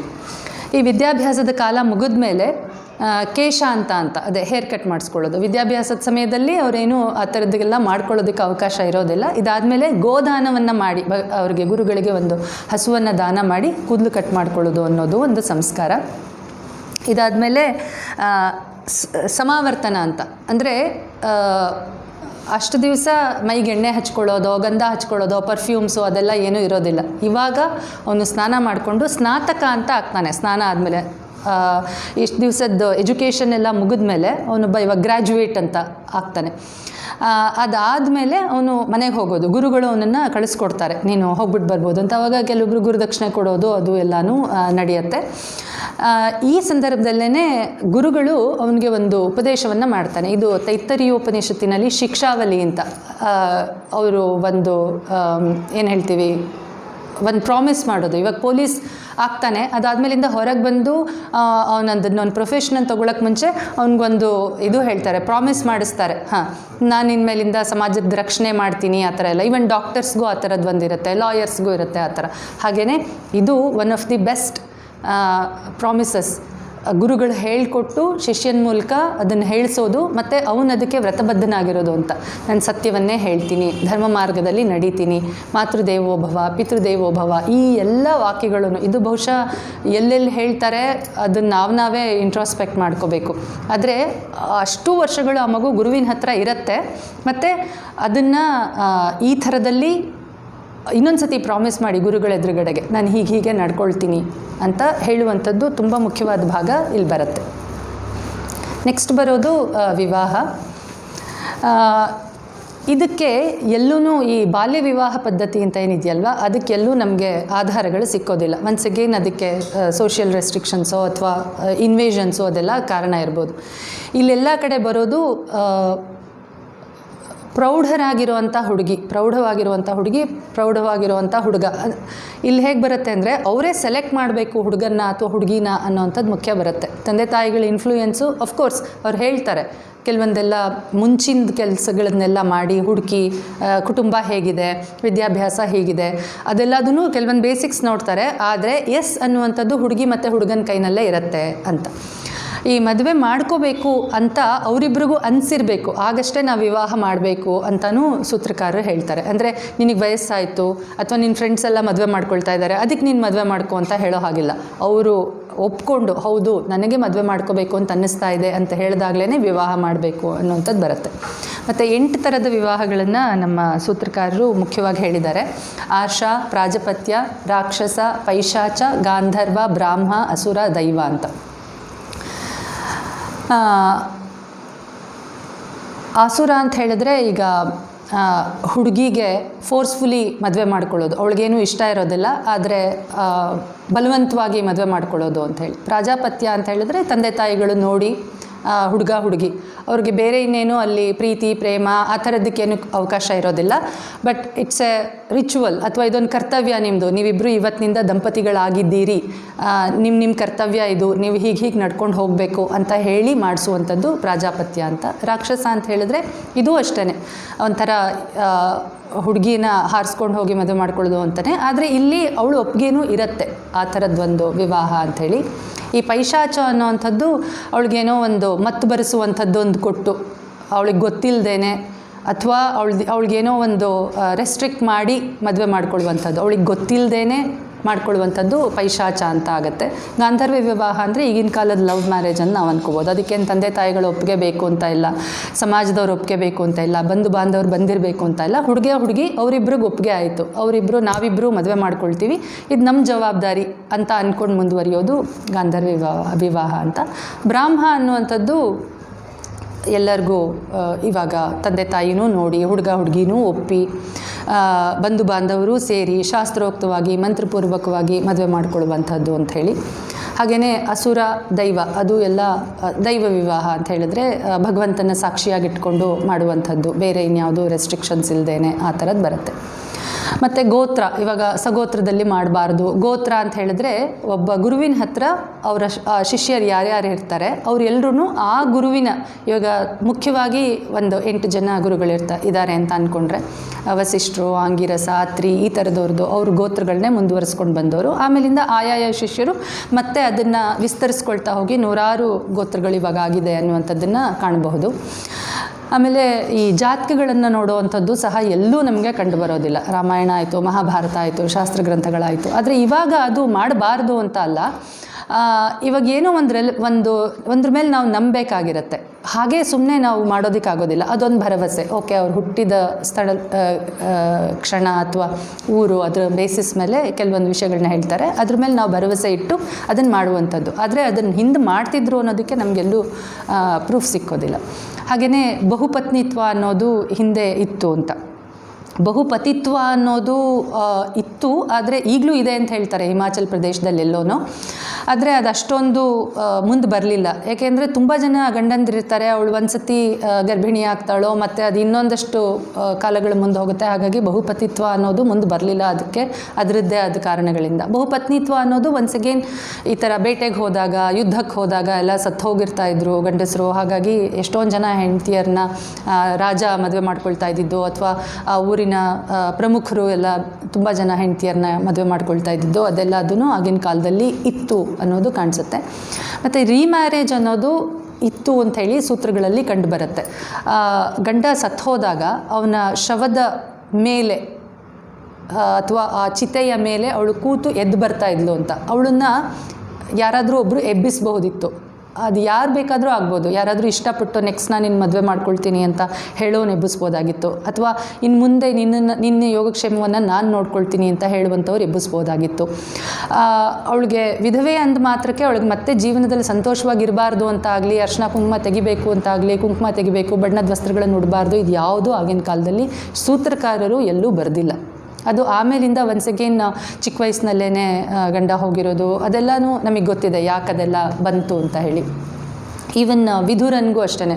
ಇವಾಗ ನಾವು ವಿಧವೆಗೆ ಮಾತ್ರ, ಮತ್ತು ಅವಳು ಅಮಂಗಳಕರ ಅವಳು ಬಂದರೆ ಕೆಲವೊಂದು ಮಂಗಳಕರವಾದ್ದು ಅದು ಯಾವುದೂ ಇರಲಿಲ್ಲ. ಅವಳು ಎಲ್ಲ ಸೋಷಿಯಲ್ ಇದರಲ್ಲೂ ಅವಳು ಈಕ್ವಲಿ ಪಾರ್ಟಿಸಿಪೇಟ್ ಮಾಡೋದಕ್ಕೆ ಅವಳಿಗೆ ಖಂಡಿತವಾಗೂ ಅವಕಾಶ ಇರ್ತಿತ್ತು. ಮತ್ತು ಈ ಸಹಗಮನ ಪದ್ಧತಿ ಅಂತ ಏನಿದೆ ಅದಕ್ಕೂ ಅಷ್ಟೇ. ಕೆಲವೊಂದು ಈಗ ಗಂಡ ಹೋಗ್ಬಿಟ್ಟ, ಬೇರೆ ಇನ್ಯಾರೂ ಇಲ್ಲ ನೋಡ್ಕೊಳ್ಳೋದಕ್ಕೆ, ಮತ್ತು ನನ್ನ ಪರಿಸ್ಥಿತಿ ಏನಾಗುತ್ತೋ, ಇಷ್ಟು ದಿವಸ ನಾನು ರಾಣಿ ಥರ ನಮ್ಮ ಮನೆಯಲ್ಲಿದ್ದೆ, ನೆಕ್ಸ್ಟ್ ನನ್ನ ಪೊಸಿಷನ್ ಏನಾಗುತ್ತೋ ಗೊತ್ತಿಲ್ಲ ಅನ್ನೋದಕ್ಕೋಸ್ಕರ ಅವಳು ಸಹಗಮನ ಮಾಡ್ಕೊಳ್ತಿದ್ಲು. ನಾನು ರೀಸೆಂಟಾಗಿ ಒಂದು ಪುಸ್ತಕ ಓದ್ತಾ ಇದ್ದೆ, ಲಾಸ್ಟ್ ಕ್ವೀನ್ ಅಂತ. ಅದೊಂದು ಪಂಜಾಬ್ನಲ್ಲಿ ಬರೋವಂಥ ಒಬ್ಬಳು ರಾಣಿ ಕತೆ. ಅವಳು ಯಾರನ್ನ ಮದುವೆ ಮಾಡ್ಕೊಂಡಿರ್ತಾಳೆ ರಾಜ, ಅವನ ರಾಣಿಯರೆಲ್ಲ ಸಹಗಮನ ಮಾಡ್ತಾರೆ. ಅವರು ಸಹಗಮನ ಮಾಡುವಾಗ ಅವರು ಅಫೀಮ್ ತಗೊಳ್ತಾ ಇದ್ರು ಅಂತ ಅದರೊಳಗಡೆ ಬರುತ್ತೆ. ಇದ್ದಿದ್ರೆ ಆ ಬೆಂಕಿಯ ಇದಕ್ಕೆ ಜ್ವಾಲೆಗೆ ಓಡಿ ಬಂದುಬಿಟ್ರೆ ಅಂಥೇಳಿ ಅವಳಿಗೆ ಅಫೀಮನ್ನು ತಿನ್ನಿಸಿರ್ತಾ ಇದ್ರು ಅಂಥೇಳಿ. ಕೆಲವೊಬ್ಬರು ವಾಲಂಟಿಯರ್ ಆಗೂ ಮಾಡ್ಕೊಳ್ತಾ ಇದ್ರು. ಕೆಲವೊಂದು ಅವ್ರಿಗೆ ಆ ದೇವಿ ಅನ್ನೋ ಪಟ್ಟ ಸಿಕ್ತಿತ್ತು, ಅದಕ್ಕೋಸ್ಕರನೂ ಮಾಡ್ಕೊಳ್ಳಿ ಅಂತ ಹೇಳ್ತಾ ಇದ್ರು ಅಂತ. ಮತ್ತು ಗಂಡಂಗೆ ತುಂಬ ಆಸ್ತಿ ಪಾಸ್ತಿಗಳೆಲ್ಲ ಇತ್ತು ಅಂತ ಹೇಳಿದ್ರೆ ಇವಳಿಗೆಲ್ಲ ಹೊಟ್ಟೋಗುತ್ತೆ ಅಂತ ಹೇಳಿನೂ ಅವಳಿಗೆ ಸಹಗಮನಕ್ಕೆ ಫೋರ್ಸ್ ಮಾಡ್ತಿದ್ರು ಅಂತ. ಹೀಗೆ ಬೇರೆ ಬೇರೆ ಕಾರಣಗಳು ಕಾಣಿಸುತ್ತೆ ಅಲ್ಲಿ. ಮತ್ತು ಸ್ತ್ರೀಧನ, ಅದಕ್ಕೆ ಯೌತಕ ಅಂತ ಹೇಳ್ತಾರೆ. ಅದನ್ನು ಯಾರೂ ಮುಟ್ಟೋ ಹಾಗಿಲ್ಲ. ಈವನ್ ಗಂಡನೂ ಸಹ ಅದನ್ನು ಮುಟ್ಟೋ ಹಾಗಿಲ್ಲ. ತವ್ರ ಮನೆಯಿಂದ ಅವಳಿಗದು ಸಿಕ್ಕಿರುತ್ತೆ ಮದುವೆ ಸಮಯದಲ್ಲಿ ಅನ್ನೋವಂಥದ್ದು ಇಲ್ಲಿ ಕಾಣಿಸುತ್ತೆ. ಮತ್ತು ವಿವಾಹಕ್ಕೆ ಯೋಗ್ಯವಾದ ಸಮಯ ಅಂತ ಹೇಳಿದ್ರೆ ವಸಂತ ಋತು, ಮಾಘ, ಫಾಲ್ಗುಣ, ಚೈತ್ರ, ವೈಶಾಖ, ಜ್ಯೇಷ್ಠ ಈ ಎಲ್ಲ ತಿಂಗಳುಗಳಲ್ಲಿ ಮಾಡಬಹುದು ಅಂತ. ಅಂದರೆ ಇದು ಮಳೆಗಾಲ ಅಲ್ಲ. ಈ ಸಮಯದಲ್ಲಿ ಎಲ್ಲರೂ ಸ್ವಲ್ಪ ಫ್ರೀಯಾಗಿರ್ತಾರೆ. ಮತ್ತು ಬಂಧುಗಳು ಬಂದವ್ರಿಗೂ ನಾವು ಅರೇಂಜ್ಮೆಂಟ್ಸ್ ಎಲ್ಲ ಮಾಡೋದಕ್ಕೆ ಅನುಕೂಲ ಆಗುತ್ತೆ. ಚಳಿ ಹೊದ್ಕೊಳ್ಳೋಕ್ಕೆ ಅದಕ್ಕೆಲ್ಲ ಕೊಡೋದು ಅಷ್ಟೊಂದು ಹೊಂದ್ಸೋಕ್ಕಾಗೋದಿಲ್ಲ. ಮತ್ತು ಸ್ನಾನಕ್ಕೆ ಎಲ್ಲ ಬಿಸಿನೀರೇ ಬೇಕು ಅನ್ನೋಂಥ ಸಂದರ್ಭಗಳಿರೋದಿಲ್ಲ. ಈ ಥರ ಎಲ್ಲ. ಮತ್ತು ಕೆಲವೊಂದು ಪ್ರೊಸೀಜರ್ಗಳು ಮದುವೆನಲ್ಲಿ ಬರುವಂಥದ್ದು. ಇವಾಗೆಲ್ಲ ನಿಶ್ಚಿತಾರ್ಥ ಅಂತ ಮುಂಚೆನೇ ಮಾಡೋದು, ಎಂಗೇಜ್ಮೆಂಟು ಅದೆಲ್ಲ ಇದೆ. ಅದೆಲ್ಲ ಹಿಂದಿನ ದಿವಸ ವಾಗ್ದಾನ, ಬರೀ ಮಾತಲ್ಲಿ ಹೇಳಿದ್ರೆ ಆಯಿತು. ಅದರಿಂದನೇ ಅದೊಂದು ಪ್ರಾಮಿಸ್ ಅಂತ, ವಾಗ್ದಾನ ಅಂತ ಬಂದಿದ್ದು ಅದೇನೆ. ಮಾತಿಗೆ ಅಷ್ಟು ಮಹತ್ವ ಇರ್ತಿತ್ತು ಅಂಥೇಳಿ. ಈ ಹುಡುಗನ್ನ ಈ ಹುಡುಗಿಗೆ ತಂದ್ಕೊಳ್ತೀವಿ ಅಂತ. ಮತ್ತು ನಾಂದಿ ಶ್ರಾದ್ದ ಅಂತ, ಹಿರಿಯರೆಲ್ಲ ಪಿತೃದೇವತೆಗಳೆಲ್ಲ ಬಂದು ಇವರಿಬ್ಬರಿಗೂ ಆಶೀರ್ವಾದ ಮಾಡಲಿ ಅಂತ ಹೇಳಿ ಆವತ್ತಿನ ದಿವಸ ಈ ಹುಡುಗನ ಮನೆಯವರು ಮತ್ತು ಹುಡುಗಿ ಮನೆಯವರು ಎರಡೂ ಮಾಡುವಂಥದ್ದು ಅಲ್ಲಿ ಕಾಣಿಸುತ್ತೆ. ಮತ್ತು ಅಂಕುರಾರ್ಪಣೆ ಅನ್ನೋದು, ನಾನು ಇತ್ತೀಚೆಗೆ ನನ್ನ ಗೈಡ್ ಅಥವಾ ಗುರು ಅಂತ ಹೇಳ್ಬೋದು, ಸುಜಾತ ಮೇಡಮ್ ಅಂತ ಹೇಳಿ, ಅವ್ರ ಮಗಳ ಮದುವೆಗೆ ನಾನು ಹೋಗಿದ್ದಾಗ ಇದನ್ನು ನೋಡಿದೆ. ಒಂದು 9 ದಿವಸಕ್ಕೆ ಮುಂಚೆ ಮದುವೆಗೆ ಕೆಲವೊಂದು ಧಾನ್ಯಗಳನ್ನ ಒಂದು ಹರಿವಾಣ ಅಥವಾ ಒಂದು ಬುಟ್ಟಿ ಥರದ್ರಲ್ಲಿ ಅದರೊಳಗಡೆಗೆ ಹಾಕಿ ಅದೆಲ್ಲನೂ ಚೆನ್ನಾಗಿ ಮೊಳಕೆ ಬಂದು ಒಂದಿಷ್ಟಿಷ್ಟುದ್ದ ಹುಲ್ಲಾಗಿರುತ್ತೆ, ಬೇರೆ ಬೇರೆ ಥರದ ಧಾನ್ಯಗಳನ್ನ ಅದನ್ನ ಹಾಕಿರ್ತಾರೆ, ಅದನ್ನು ಇಟ್ಟು ಪೂಜೆ ಮಾಡ್ತಾರೆ. ಅಂದರೆ ವಿವಾಹದ ಒಂದು ಹಿಂದಿನ ಸಂಕಲ್ಪನೇ ಅದು. ಅವರಲ್ಲಿ ಮುಂದೆ ಸಂತಾನ ವೃದ್ಧಿ ಆಗಬೇಕು, ಅವರಿಂದ ಸಮಾಜಕ್ಕೆ ಒಳ್ಳೆ ಮಕ್ಕಳು ಬರಬೇಕು ಅಂತ ಅದನ್ನು ಮಾಡಿ ಪೂಜೆ ಮಾಡುವಂಥದ್ದನ್ನು ನಾವು ಕಾಣ್ತೀವಿ. ಮತ್ತು ಹೆಣ್ಮಕ್ಳನ್ನು ಹೂವಿಳಿಯ ದೇವತಾ ಸಮಾರಾಧನೆ ಅಂತ ಮಾಡಿದಾಗ ನಿಜವಾಗ್ಲೂ ಹೆಣ್ಮಕ್ಳನ್ನೇ ಕರೆದು ಅವ್ರಿಗೇನೆ ಕಾಲು ತೊಳೆದು ಅರ್ಶಿನ ಕುಂಕುಮ ಹಚ್ಚಿ ಚಲದೇವತೆಗಳು ಅಂತ ನಾವೇನು ಹೇಳ್ತೀವಿ, ಕುಮಾರಿ ಪೂಜೆ ಅಂತೆಲ್ಲ ಏನು ಮಾಡ್ತಾರೆ ಅದೇ ಥರನೇ ಇವ್ರಿಗೂ ಅದನ್ನೆಲ್ಲ ಮಾಡಿ ಅವ್ರಿಗೆ ಹೂವು, ವಸ್ತ್ರ, ಹಣ್ಣು ಎಲ್ಲ ಕೊಟ್ಟು ಮತ್ತು ಆ ಪಾನಕ, ಕೋಸಂಬರಿ ಇದೆಲ್ಲ ಕೊಡುವಂಥದ್ದು ನಾವು ಕಾಣ್ತೀವಿ. ನೆಕ್ಸ್ಟು ಉದಕ ಶಾಂತಿ ಅಂತ ಅಂದರೆ ಮದುವೆಗೆ ಉಪಯೋಗಿಸುವಂಥ ನೀರು, ಅದಕ್ಕೆ ಒಂದು ಪವಿತ್ರತೆಯನ್ನು ತಂದುಕೊಡುವಂಥದ್ದು. ಅದೊಂದು ಉದಕ ಶಾಂತಿ ಅನ್ನುವಂಥದ್ದು ಬರೀ ನೀರದು, ಆರ್ಡಿನರಿ ನೀರು, ಆದರೆ ಇದೆಷ್ಟು ಪವಿತ್ರ ಅನ್ನುವಂಥದ್ದಲ್ಲಿ ಮಾಡ್ತಾರೆ ಅಂತ. ನೆಕ್ಸ್ಟು ಮಲ್ನೀರು ಅಂತ, ಅದೂ ಅಷ್ಟೇ ಹುಡುಗ ಈ ಮಂಗಳಕರವಾದ ನೀರು 5 ಜನ ಮುತ್ತೈದೆಯರು ನಿಂತ್ಕೊಂಡು ಓಕಳಿ ಎಲ್ಲ ಮಾಡಿ, ಇದೆಲ್ಲ ಪದ್ಧತಿಗಳು, ಸಂಪ್ರದಾಯಗಳು ಎಲ್ಲರ ಮನೆಯಲ್ಲೂ ಕಾಣಿಸುತ್ತೆ. ಮತ್ತು ಸಾಯಂಕಾಲ, ಮದುವೆ ಹಿಂದಿನ ದಿವಸದ ಸಾಯಂಕಾಲ ವರಪೂಜೆ, ವರನಿಗೆ ಅವನಿಗೆ ಕೊಡಬೇಕಾದಂಥ ವಸ್ತ್ರಗಳು ಎಲ್ಲ ಕೊಟ್ಟು ಕೈ ಹಿಡಿದು ಕರ್ಕೊಂಡು ಬಂದು ಹಸೆಮಣೆ ಮೇಲೆ ಕೂಡಿಸುವಂಥದ್ದು. ಈ ತಮಿಳ್ನಾಡು ಕಡೆ ಎಲ್ಲ ಅದಕ್ಕೆ ಜಾನ್ವಾಸ್ ಅಂತ ಹೇಳ್ತಾರೆ, ಉತ್ತರ ಭಾರತದ ಕಡೆ ಬಾರಾತ್ ಅಂತ ಹೇಳಿ ಕರ್ಕೊಂಡು ಬರೋದಿರುತ್ತೆ ಹಿಂದಿನ ದಿವಸ ಸಾಯಂಕಾಲ. ಮತ್ತು ಮಾರನೇ ದಿವಸದ ಎಲ್ಲ ಪ್ರೊಸೀಜರ್ಗಳು ಏನೇನಿದೆ ಅದು ಎಲ್ಲದರಲ್ಲೂ ಹೆಣ್ಣಿಗೇನೆ ಜಾಸ್ತಿ ಇಂಪಾರ್ಟೆನ್ಸ್ ಇರುತ್ತೆ. ಮತ್ತು ಆ ಹೆಣ್ಣಿನ ಕಡೆಯವರೇ ನಿಂತು ಮಾಡುವಂಥದ್ದು, ಗಂಡಿನ ಕಡೆಯವರು ಆ ಹುಡುಗನ ಕಳಿಸೋದಷ್ಟೇ ಇರುತ್ತೆ, ಅವ್ರದ್ದೇನು ಜಾಸ್ತಿ ಅಲ್ಲಿ ಕಾಣಿಸೋದೇ ಇಲ್ಲ. ಮತ್ತು ಈ ಏನೇನು ನಮ್ಮ ವೇದ ಮಂತ್ರಗಳಲ್ಲಿ ಅಥವಾ ವಿವಾಹದಲ್ಲಿ ಏನೇನು ಮಂತ್ರಗಳನ್ನು ನಾವು ಬಳಸ್ತೀವಿ ಅದೆಲ್ಲದೂ ಶೋಭಾನೆ ಪದಗಳಲ್ಲಿ ಇದೆ ಅಂತ. ಜಾನಪದೀಯರು ಹೇಳುವಂಥದ್ದು ಅಥವಾ ವಾದಿರಾಜರು ಮಾಡಿರೋವಂಥ ಶೋಭಾನೆ ಪದ ಏನಿದೆ ಇತ್ತೀಚೆಗೆ ಬಂದಿರೋದು, ಅದು ಎಲ್ಲದರಲ್ಲೂ ಇದರಲ್ಲಿ ಇರೋದಕ್ಕಿಂತ ವಿಭಿನ್ನವಾಗಿ ಅಲ್ಲೇನೂ ಇಲ್ಲ ಅನ್ನೋವಂಥದ್ದನ್ನೇ ನಾವು ಕಂಡ್ಕೋಬಹುದು. ಗೌರಿ ಪೂಜೆ ಸಂದರ್ಭದಲ್ಲೂ ಅಷ್ಟೇ, ಆ ಹುಡುಗಿ ಆದವಳಿಗೆ ಈಶ್ವರ ಮತ್ತು ಪಾರ್ವತಿ, ಬೇರೆ ಎಲ್ಲ ದೇವತೆಗಳೂ ಇವಾಗ ನಾರಾಯಣ ಲಕ್ಷ್ಮಿನ ವಕ್ಷಸ್ಥಳದಲ್ಲಿ ಇಟ್ಕೊಂಡಿದ್ದಾನೆ ಅಂತ ಹೇಳ್ತೀವಿ ಅಥವಾ ತೊಡೆ ಮೇಲೆ ಕೂಡಿಸ್ಕೊಂಡಿರಬಹುದು ಅಂತ. ಆದರೆ ಈಶ್ವರ ಪಾರ್ವತಿ ವಿಷಯದಲ್ಲಿ ಅವರು ತುಂಬ ಅನುರೂಪವಾದ ದಾಂಪತ್ಯ ಅಂತ, ತನ್ನ ಅರ್ಧ ಶರೀರವನ್ನೇ ಅವಳಿಗೆ ಕೊಟ್ಟಿದ್ದಾನೆ ಅಂಥೇಳಿ ಗೌರಿ ಪೂಜೆ ಮಾಡೋವಂಥ ಪ್ರಾಶಸ್ತ್ಯ ಅದು. ದಂಪತಿಗಳು ದಾಂಪತ್ಯ ತುಂಬ ಸುಖವಾಗಿರಲಿ ಅಂತ ಹೇಳಿ ಆವತ್ತಿನ ದಿವಸ ಈಶ್ವರ ಪಾರ್ವತಿಯನ್ನು ಪೂಜೆ ಮಾಡಿಸ್ತಾರೆ. ನೆಕ್ಸ್ಟು ಈ ಸಮಾವರ್ತನ ಅಂತ ನಾನೇನು ಹೇಳಿದೆ ಅದು ಆ್ಯಕ್ಚುಲಿ ಆಗೋಗಿರುತ್ತೆ, ಅದು ಮಾಡಿಲ್ದಿದ್ರೆ ಈ ಕಾಶಿ ಯಾತ್ರೆ ಅನ್ನೋವಂಥದ್ದು ಬರುತ್ತೆ. ಹುಡುಗ ನಾನು ಇಲ್ಲ ನಂದು ಗ್ರ್ಯಾಜುಯೇಷನ್ ಮುಗಿದಿದೆ, ನಾನು ಮತ್ತೆ ಪೋಸ್ಟ್ ಗ್ರ್ಯಾಜುಯೇಷನ್ ಮಾಡಬೇಕು, ಅದಕ್ಕೆ ನಾನು ಕಾಶಿಗೆ ಹೋಗ್ತಾ ಇದ್ದೀನಿ ಕಲಿಯೋದಕ್ಕೆ ಅಂದರೆ, ಬೇಡಪ್ಪ ನೀನು ಗೃಹಸ್ಥನಾಗು ಅಂಥೇಳಿ ಹುಡುಗಿ ಮನೆಯವರು ಕರೆದು ಅದೆಲ್ಲದೂ ಅಲ್ಲೊಂದು ವಿನೋದ ಇರುತ್ತೆ. ಅವ್ನಿಗೆ ಬೇರೆ ಬೇರೆ ಥರದ್ದು ಈಗ ಇದೆಲ್ಲ ಯಾಕೆ ಮಾಡಬೇಕು, ಅಯ್ಯೋ ಅದು ಯಾಕೆ ಮಾಡಬೇಕು, ಇದು ಯಾಕೆ ಮಾಡಬೇಕು ಅಂದರೆ ಆ ಹುಡುಗಿಗೆ ಅಟ್ಲೀಸ್ಟ್ ಅನ್ನಿಸ್ಬೇಕಲ್ಲ, ಹೌದು ನಾವು ಮದುವೆ ಮಾಡ್ಕೊಳ್ತಾ ಇದ್ದೀವಿ, ಅದನ್ನು ಅವರು ಒಳಗಡೆಗೆ ಹಾಕ್ಕೋಬೇಕಲ್ಲ, ಅವರಲ್ಲಿ ಅದು ಇಳಿಬೇಕು, ಅದು ಹೀರ್ಕೋಬೇಕು. ಇಲ್ಲದ್ರೆ ಸಾಮಾನ್ಯವಾಗಿ ಅದೇ ಅನ್ನ ಸಾರು ಮಾಡೋದು ಅಷ್ಟೆಲ್ಲ ವಿಜೃಂಭಣೆಯಿಂದ ಯಾಕೆ ಮಾಡಬೇಕು, ಅಷ್ಟೆಲ್ಲ ದುಡ್ಡು ಯಾಕೆ ಖರ್ಚು ಮಾಡಬೇಕು, ಈ ಪ್ರೊಸೀಜರ್ ಯಾಕೆ, ಆ ಪ್ರೊಸೀಜರ್ ಯಾಕೆ ಅಂದರೆ ಅದೊಂಥರ ದಿನನಿತ್ಯದ ರೊಟೀನ್ ಥರನೇ ಆಗಿಬಿಡುತ್ತೆ. ವಿವಾಹ ಅನ್ನೋದು ಅದಕ್ಕೊಂದು ಇಂಪಾರ್ಟೆನ್ಸ್ ಇದೆ. ಆವತ್ತಿನ ದಿವಸಕ್ಕೆ ಮಾರನೇ ದಿವಸ ನಾವು ಯಾರು ಹುಡುಗರನ್ನ ಕರೆದು ಅವನಿಗೆ ಮೈಸೂರು ಪೇಟ ಇಟ್ಟು ಹಾರ ಹಾಕಿ ಎಲ್ಲ ಮಾಡೋದಿಲ್ಲ. ಆವತ್ತಿನ ದಿವಸಕ್ಕೆ ಆ ಹುಡುಗಿಗೆ ಅದೊಂದು ಇಂಪಾರ್ಟೆನ್ಸ್ ಕೊಟ್ಟು ಮಾಡುವಂಥದ್ದು, ಅದೊಂದು ಸಂಭ್ರಮ. ಬಂಧುಗಳಿಗೂ ಆಯಿತು, ನೋಡೋದಕ್ಕೆ ಒಂದು ಖುಷಿ ಇರುತ್ತೆ. ಇದೊಂದು ಒಕೇಶನ್, ಎಲ್ಲರೂ ಸೇರಿ ಹುಡುಗನ್ನ ಛೇಡಿಸಿ ಹುಡುಗಿನ ಛೇಡಿಸಿ ಇದೆಲ್ಲ ಮಾಡೋದನ್ನು ನಾವು ಕಾಣ್ತೀವಿ. ಮುಖ್ಯವಾಗಿ ಅಲ್ಲಿಂದ ಕಾಶಿ ಯಾತ್ರೆ ಮುಗಿಸ್ಕೊಂಡು ಬಂದಮೇಲೆ ಇವಳನ್ನು ಗೌರಿ ಪೂಜೆ ಮುಗಿಸ್ಕೊಂಡು ಬರ್ತಾಳೆ. ಸೋದ್ರ ಮಾವ ಕರ್ಕೊಂಡು ಬರೋವಂಥದ್ದು, ಮತ್ತು ಆ ಸೋದ್ರ ಮಾವನಿಗೆ ತುಂಬ ಇಂಪಾರ್ಟೆನ್ಸ್. ಮತ್ತು ಅವನಿಗೊಂದು ಹೊಸದಾದ ವಸ್ತ್ರವನ್ನು ಕೊಟ್ಟು ಪಂಚಶಲ್ಯ ಎಲ್ಲ ಕೊಟ್ಟು ಅವಳನ್ನು ತುಂಬ ಆತ್ಮೀಯವಾಗಿ ಪ್ರೀತಿಯಿಂದ ಕರ್ಕೊಂಡು ಬರ್ತಾನೆ ಹಸೆಮಣೆಗೆ. ಅಂತಃಪಟ್ಟದ ಹತ್ರ ಇಬ್ರಿಗೂ ಪರದೆ. ಅಲ್ಲಿವರೆಗೂ ಹುಡುಗಿ ನೋಡಿರಲ್ವ, ಇವಾಗೆಲ್ಲ ಕಮ್ಯುನಿಕೇಷನ್ ಈಸಿ ಇದೆ. ಆದರೆ ಅದು ನಿರೀಕ್ಷಣೆ ಅಂತ, ತುಂಬ ಜನರಲ್ಲಿ ಮಾಂಗಲ್ಯ ಧಾರಣೆಗಿಂತನೂ ಈ ಅಂತಃಪಟ್ಟಕ್ಕೇ ಜಾಸ್ತಿ ಇಂಪಾರ್ಟೆನ್ಸ್ ಇರೋದು. ಇಬ್ಬರು ಒಬ್ರನ್ನೊಬ್ಬರು ನೋಡುವಂಥದ್ದು. ಇವಾಗ ಆಚಾರ್ಯನು ಹೇಳ್ತಾರೆ, ಪುರೋಹಿತರು ನೋಡಿ ಇಬ್ಬರನ್ನೊಬ್ಬರು ನಿರೀಕ್ಷಣೆ ಮಾಡಿ ಅಂಥೇಳಿ. ಅದು ಬೇರೆ ಬೇರೆ ಕಾರಣಗಳಿಗಾಗುತ್ತೆ. ಇವಾಗ ಎಷ್ಟೋ ಮದುವೆಗಳಲ್ಲಿ ಹೇಗಾಗಿರುತ್ತೆ, ಅಕ್ಕನ ತೋರಿಸಿ ತಂಗಿನ ತಂದು ನಿಲ್ಲಿಸ್ಬಿಡೋದು, ಈ ಥರ ಎಲ್ಲ ನಡೆದಿರುತ್ತೆ ಅಂತ ಕೇಳಿದ್ದೀನಿ ನಾನು. ಅಲ್ಲೇನೋ ಒಂದು ಅದಕ್ಕೆ ನೋಡ್ಕೊಳ್ಳಿ ಇಬ್ರು, ಇನ್ನೂ ನಿಮಗೆ ಟೈಮ್ ಇದೆ ಅಂತ ಹೇಳಿ ಮಾಡುವಂಥದ್ದು. ಅಕಸ್ಮಾತ್ ನೋಡಿಲ್ಲದೆ ಹೋದರೆ ಕೆಲವೊಂದು ಸತಿ ಹುಡುಗಿ ಅವಾಗ ನೋಡಿದಾಗ ಉದ್ದಕ್ಕಿದ್ಲು ಬೆಳ್ಳಗಿದ್ಲು ಈ ಥರದ್ದೆಲ್ಲ ನಡೆಯುತ್ತೆ, ಮತ್ತು ನಿಮಗಲ್ಲಿ ಅವಕಾಶ ಇರುತ್ತೆ ಅನ್ನೋದಕ್ಕೋಸ್ಕರ ಅದೊಂದು ನಿರೀಕ್ಷಣೆ ಅನ್ನುವಂಥದ್ದನ್ನು ಮಾಡ್ತಾರೆ. ಮತ್ತು ಆ ಜೀರಿಗೆ ಬೆಲ್ಲ ಕೊಡೋದು ಅದು ಎಲ್ಲ ಅಷ್ಟೇ, ಪುಷ್ಟಿ ಕೊಡುತ್ತೆ ಬೆಲ್ಲ ಆಗಲಿ ಜೀರಿಗೆ ಆಗಲಿ. ಆ ಸಂದರ್ಭದಲ್ಲಿ ಒಬ್ಬರು ತಲೆ ಮೇಲೆ ಒಬ್ಬರು ಹಾಕ್ಕೊಳ್ಳೋದು ಅಂತ. ಇದಾದಮೇಲೆ ಸಪ್ತಪದಿ, ಇದು ತುಂಬ ಮುಖ್ಯವಾದ ಅಂಗ ವಿವಾಹದಲ್ಲಿ ಬರುವಂಥದ್ದು.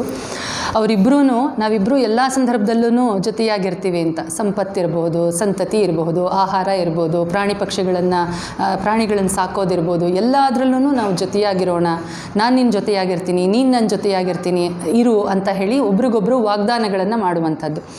ಇಲ್ಲಿ ಕಾಲು ಏನು ಹೇಳ್ತಾರೆ, ಕನಿಷ್ಠ, ತಲೆ ಶ್ರೇಷ್ಠ, ಆ ಥರದ್ದೇನು ನಮ್ಮ ಸೂತ್ರಕಾರರು ಹೇಳಿಲ್ಲ. ಅವಳು ಕಾಲನ್ನು ಹಿಡಿದು, ಗಂಡ ಹೆಂಡತಿ ಕಾಲು ಮುಟ್ಬೋದಾ ಆ ಥರದ್ದೆಲ್ಲೂ ಹೇಳಿಲ್ಲ ಅಲ್ಲಿ. ಅವಳ ಕಾಲನ್ನು ಹಿಡಿದು ಆ 7 ಹೆಜ್ಜೆಗಳಲ್ಲಿ ನಡೆಸ್ಕೊಂಡು ಬರ್ತಾನೆ ಅಂಥೇಳಿ, ಅವಳ ಪಾದ ಮುಟ್ಟಿನೇ ಬರ್ತಾನೆ ಅಂಥೇಳಿ. ಅಲ್ಲೆಲ್ಲೂ ಗಂಡ ಶ್ರೇಷ್ಠ ಹೆಂಡತಿ ಶ್ರೇಷ್ಠ ಅನ್ನುವಂಥದ್ದು ಇಲ್ಲೆಲ್ಲೂ ಸೂತ್ರಕಾರರು ಹೇಳಿಲ್ಲ ಅಂತಲೇ ಹೇಳ್ತಾರೆ. ಮತ್ತಿದು ಲಾಜಾಹೋಮ ಅಂತ, ಆ ಸಂದರ್ಭದಲ್ಲಿ ಹುಡುಗಿ ಕಡೆಯಿಂದ ಒಂದು ಮಾತು ಬರುತ್ತೆ.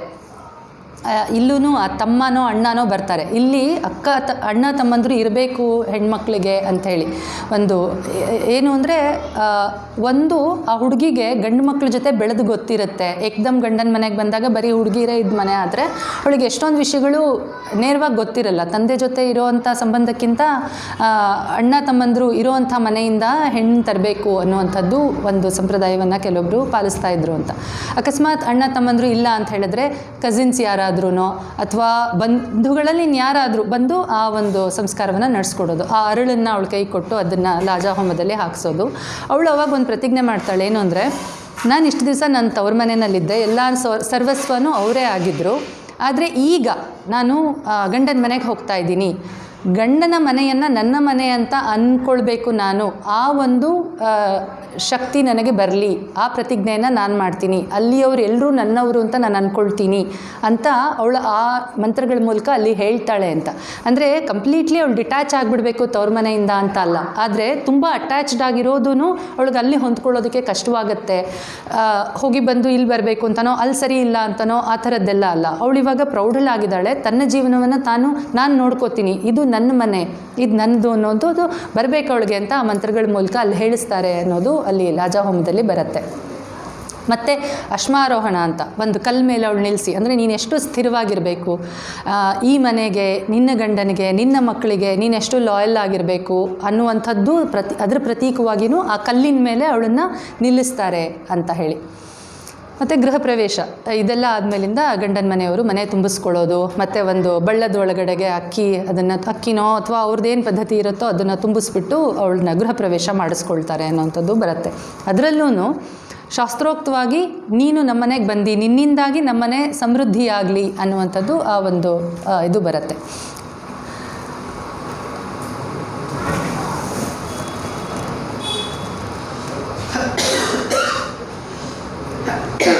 ಇದೆಲ್ಲ ಆದಮೇಲೆ ಅವರು ಸಾಯಂಕಾಲದ ತನಕ ಮೌನವಾಗಿರಬೇಕು, ಆಮೇಲೆ ಅರುಂಧತಿ ನಕ್ಷತ್ರ ನೋಡಬೇಕು ಅಂತ ಇದೆ.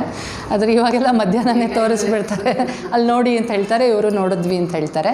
ಅರುಂಧತಿ ನಕ್ಷತ್ರನೇ ಯಾಕೆ ಅಂದರೆ, ಅರುಂಧತಿ ಮತ್ತು ವಸಿಷ್ಠ ಇವರಿಬ್ಬರೂ ಯುಗ್ಮ ನಕ್ಷತ್ರಗಳು ಅಂತ ಹೇಳ್ತಾರೆ, ಟ್ವಿನ್ ಸ್ಟಾರ್ಸ್ ಅಂಥೇಳಿ.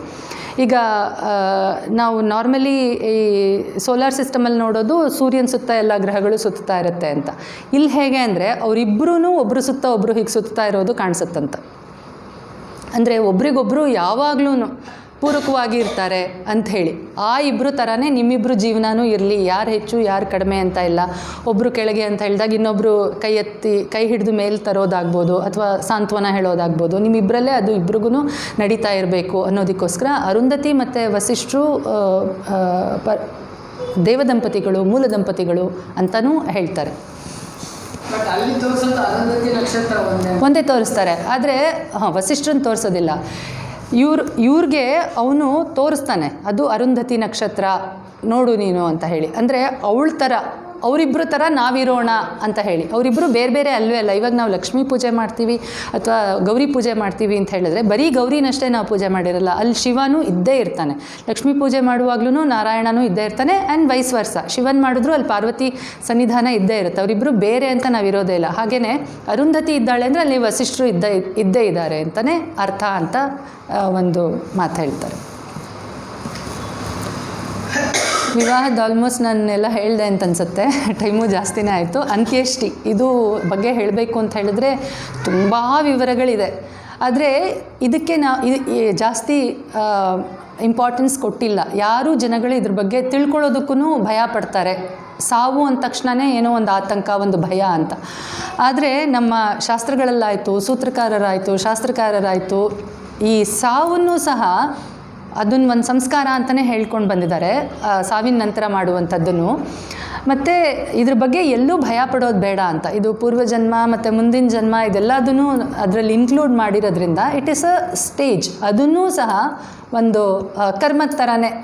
ಇದು ಎಷ್ಟು ಮಟ್ಟಿಗೆ ಹೇಳ್ತಾರೆ ಅಂದರೆ, ನನಗೆ ಸಾವು ಸನ್ನಿಹಿತವಾಗ್ತಾ ಇದೆ ಅಂತ ಯಾರಿಗಾದರೂ ಗೊತ್ತಾಯಿತು ಅಂತ ಹೇಳಿದ್ರೆ ಅವನೇ ದರ್ಬೆಯನ್ನು ಹಾಸ್ಕೊಂಡು ಮಲ್ಕೋಬೇಕು, ದಕ್ಷಿಣ ಕಡೆಗೆ ತಲೆ ಇಟ್ಕೊಂಡು ಅವ್ನು ಮಲ್ಕೋಬೇಕು.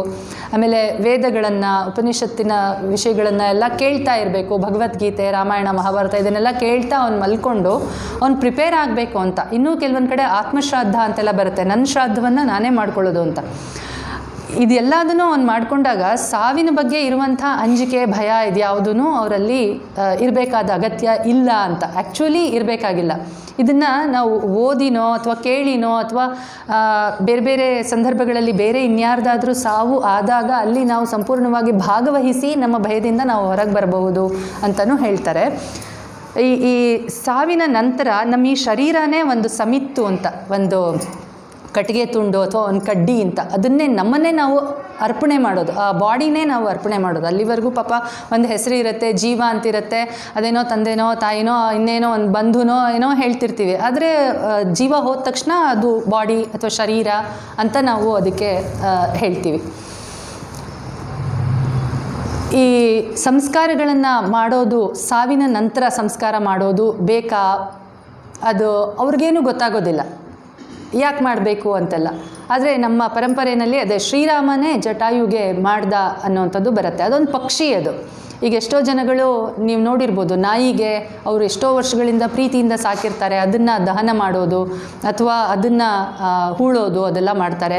ಹಸುವನ್ನು ಹೂಳ್ತಾರೆ, ಅವ್ರ ಗದ್ದೆಗಳಲ್ಲೇ ಹೂಳೋದು, ಅದಕ್ಕೊಂದು ಸಂಸ್ಕಾರ ಮಾಡೋದು, ಇದೆಲ್ಲದನ್ನು ನಾವು ಕಾಣ್ತೀವಿ. ರಾಮ ಜಟಾಯುಗೆ ಅದೊಂದು ಪಕ್ಷಿ, ಅದು ಆವಾಗ ತಾನೇ. ಆದರೆ ಅವನಿಗೆ ತುಂಬ ಕೃತಜ್ಞತೆ ಇರುತ್ತೆ, ಅದು ಹೇಳುತ್ತೆ ಅವನಿಗೆ ವಿಷಯ, ಸೀತೆನ ಈ ಥರ ಇಂಥವ್ನಿಗೆ ಹೀಗೆ ಕರ್ಕೊಂಡು ಹೋದ ಅಂತ. ಅದಕ್ಕೆ ಅವ್ನು ಪೂರ್ತಿ ಸಂಸ್ಕಾರವನ್ನು ಮಾಡ್ದ ಅಂಥೇಳಿ ರಾಮಾಯಣದಲ್ಲಿ ಬರುತ್ತೆ. ಅಂದರೆ ಪಕ್ಷಿ ಪ್ರಾಣಿಗಳನ್ನೂ ಸಹ ನಾವೆಷ್ಟು ಇನ್ವಾಲ್ವ್ ಮಾಡ್ಕೊಳ್ತಿದ್ವಿ ಅಂತ. ಈವನ್ ವಿವಾಹ ನಾವು ನೋಡಿದ್ದೀವಿ, ಅರಳಿ ಮರ, ಬೇವಿನ ಮರಕ್ಕೆ ಅರಳಿ ಕಟ್ಟೆನಲ್ಲಿ ವಿವಾಹ ಮಾಡೋದು ಸಹ ನಾವು ನೋಡ್ತೀವಿ. ಹಾಗಾಗಿ ಪ್ರಾಣಿ ಪಕ್ಷಿಗಳನ್ನು ಸಹ ನಮ್ಮ ನಿಜ ಜೀವನದಲ್ಲಿ ಎಷ್ಟು ಮಟ್ಟಿಗೆ ನಾವು ಇನ್ವಾಲ್ವ್ ಮಾಡ್ಕೊಳ್ತಾ ಇದ್ವಿ ಅಂತ. ಒಬ್ಬನ ಸಾವಾಯಿತು ಅಂತ ಹೇಳಿದ್ರೆ ಅವನು ವಿವಾಹ ಆದ ತಕ್ಷಣವೇ ಗೃಹ್ಯಾಗ್ನಿ ಅಂತ ಆ ಅಗ್ನಿಯನ್ನು ಅವನ ಮನೆಯಲ್ಲಿ ಆರದೇ ಇರೋ ಥರ ಸದಾ ಉರಿಸ್ಕೊಂಡು ಬಂದಿರ್ತಾನೆ ಅಂತ, ಆ ಅಗ್ನಿಯನ್ನು ಹೊರಗೆ ಹಾಕೋದು ಅಂತ. ಆದರೆ ಇವಾಗ ಸಾಂಕೇತಿಕವಾಗಿ ನಾವು ಪೇಪರು ಕಡ್ಡಿ ಎಲ್ಲ ಇಟ್ಬಿಟ್ಟು ಮುಂದ್ಗಡೆಗೆ ಒಂದು ಬೆಂಕಿ ಹಾಕ್ತೀವಿ, ಅವ್ರ ಮನೆಯಲ್ಲಿ ಸಾವಾಗಿದೆ ಅಂತ ತೋರಿಸೋದಕ್ಕೋಸ್ಕರ ಅಂತ. ಆದರೆ ಇದು ಆ್ಯಕ್ಚುಲಿ ಇರೋದು ಅವನ ಮನೆಯಲ್ಲಿ ಅದು ಗೃಹ್ಯಾಗ್ನಿ ಅಂತ ಇರುತ್ತೆ, ಅದನ್ನು ಹೊರಗೆ ತಂದು ಹಾಕಬೇಕು ಅಂತ. ಯಾರು ಮೊದಲು ಹೋಗ್ತಾರೆ, ಗಂಡ ಮೊದಲು ಹೋದರೆ ಆ ಗೃಹ್ಯಾಗ್ನಿ ಹೊರಗೆ ಹೋಗುತ್ತೆ, ಹೆಂಡತಿ ಮೊದಲು ಹೋದರೆ ಗೃಹ್ಯಾಗ್ನಿ ಮೊದಲು ಹೊರಗೆ ಹೋಗುತ್ತೆ. ಅದು ಹೋದ್ಮೇಲೆ ನೆಕ್ಸ್ಟ್ ಯಾರು ಹೋಗ್ತಾರೆ ಅವ್ರಿಗೇನು ಆ ಥರ ಅಗ್ನಿ ಇರೋದಿಲ್ಲ ಅವಾಗ ಮನೆಯಲ್ಲಿ. ಆ ಸಂದರ್ಭದಲ್ಲಿ ಅದನ್ನ ಹಾಕಬೇಕು ಅನ್ನೋದು ಇಲ್ಲ ಅಂತ ಹೇಳ್ತಾರೆ.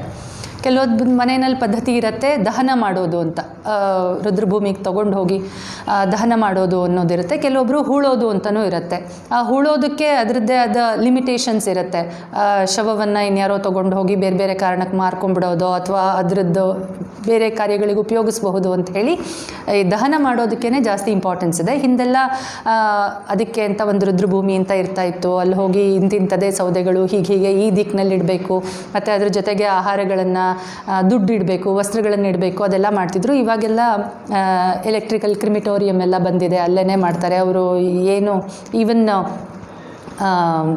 ಈ ಅಸ್ಥಿ ಸಂಚಲನ ಅಂತ ಮಾಡೋದಿರುತ್ತೆ, ಅದನ್ನು ಹೇಗೆ ಕಲೆಕ್ಟ್ ಮಾಡೋದು ಅಂತ. ಕಾಲಿನಿಂದ ತೊಗೋಬೇಕು ಕೆಲವೊಂದು ಮೂಳೆಗಳನ್ನ, ಆಮೇಲಿಂದ ಯಾವ ಮೂಳೆ ತೊಗೋಬೇಕು ಅದೆಲ್ಲದನ್ನು ಸಂಗ್ರಹ ಮಾಡೋದು, ಅದನ್ನು ಪಶ್ಚಿಮ ವಾಹಿನಿಯಲ್ಲಿ ಅದನ್ನು ಮುಳುಗಿಸೋದು, ಅದೆಲ್ಲದನ್ನು ಪ್ರೊಸೀಜರ್ ಬರುತ್ತೆ. ಇದು ಎಲ್ಲದನ್ನು ನಾವು ತಿಳ್ಕೊಳ್ಳೋದ್ರಲ್ಲಿ ಏನೂ ತಪ್ಪಿಲ್ಲ. ಎಲ್ಲಿ ನಮಗೆ ಭಯ ಆತಂಕ ಆಗುತ್ತೆ ಅಂದರೆ ನಮಗೆ ಅಜ್ಞಾನ ಇದ್ದಾಗ, ಅದ್ರ ಬಗ್ಗೆ ಏನೂ ತಿಳುವಳಿಕೆ ಇಲ್ಲದೆ ಇದ್ದಾಗ ನಮಗೆ ಭಯ ಅಂತ ಆಗುತ್ತೆ. ಅದೆಲ್ಲ ನಮಗೆ ಗೊತ್ತಿರುವಾಗ, ಇದೆಲ್ಲ ಗೊತ್ತಿರೋದೇ ಹಿಂದೆ ಎಷ್ಟೋ ಜನಕ್ಕಾಗಿದೆ, ಮುಂದೆ ಎಷ್ಟೋ ಜನಕ್ಕಾಗತ್ತೆ ಅಂತ ಗೊತ್ತಿದ್ದಾಗ ಅದ್ರ ಬಗ್ಗೆ ಆತಂಕ ನಮಗಿರೋದಿಲ್ಲ ಅಂತ.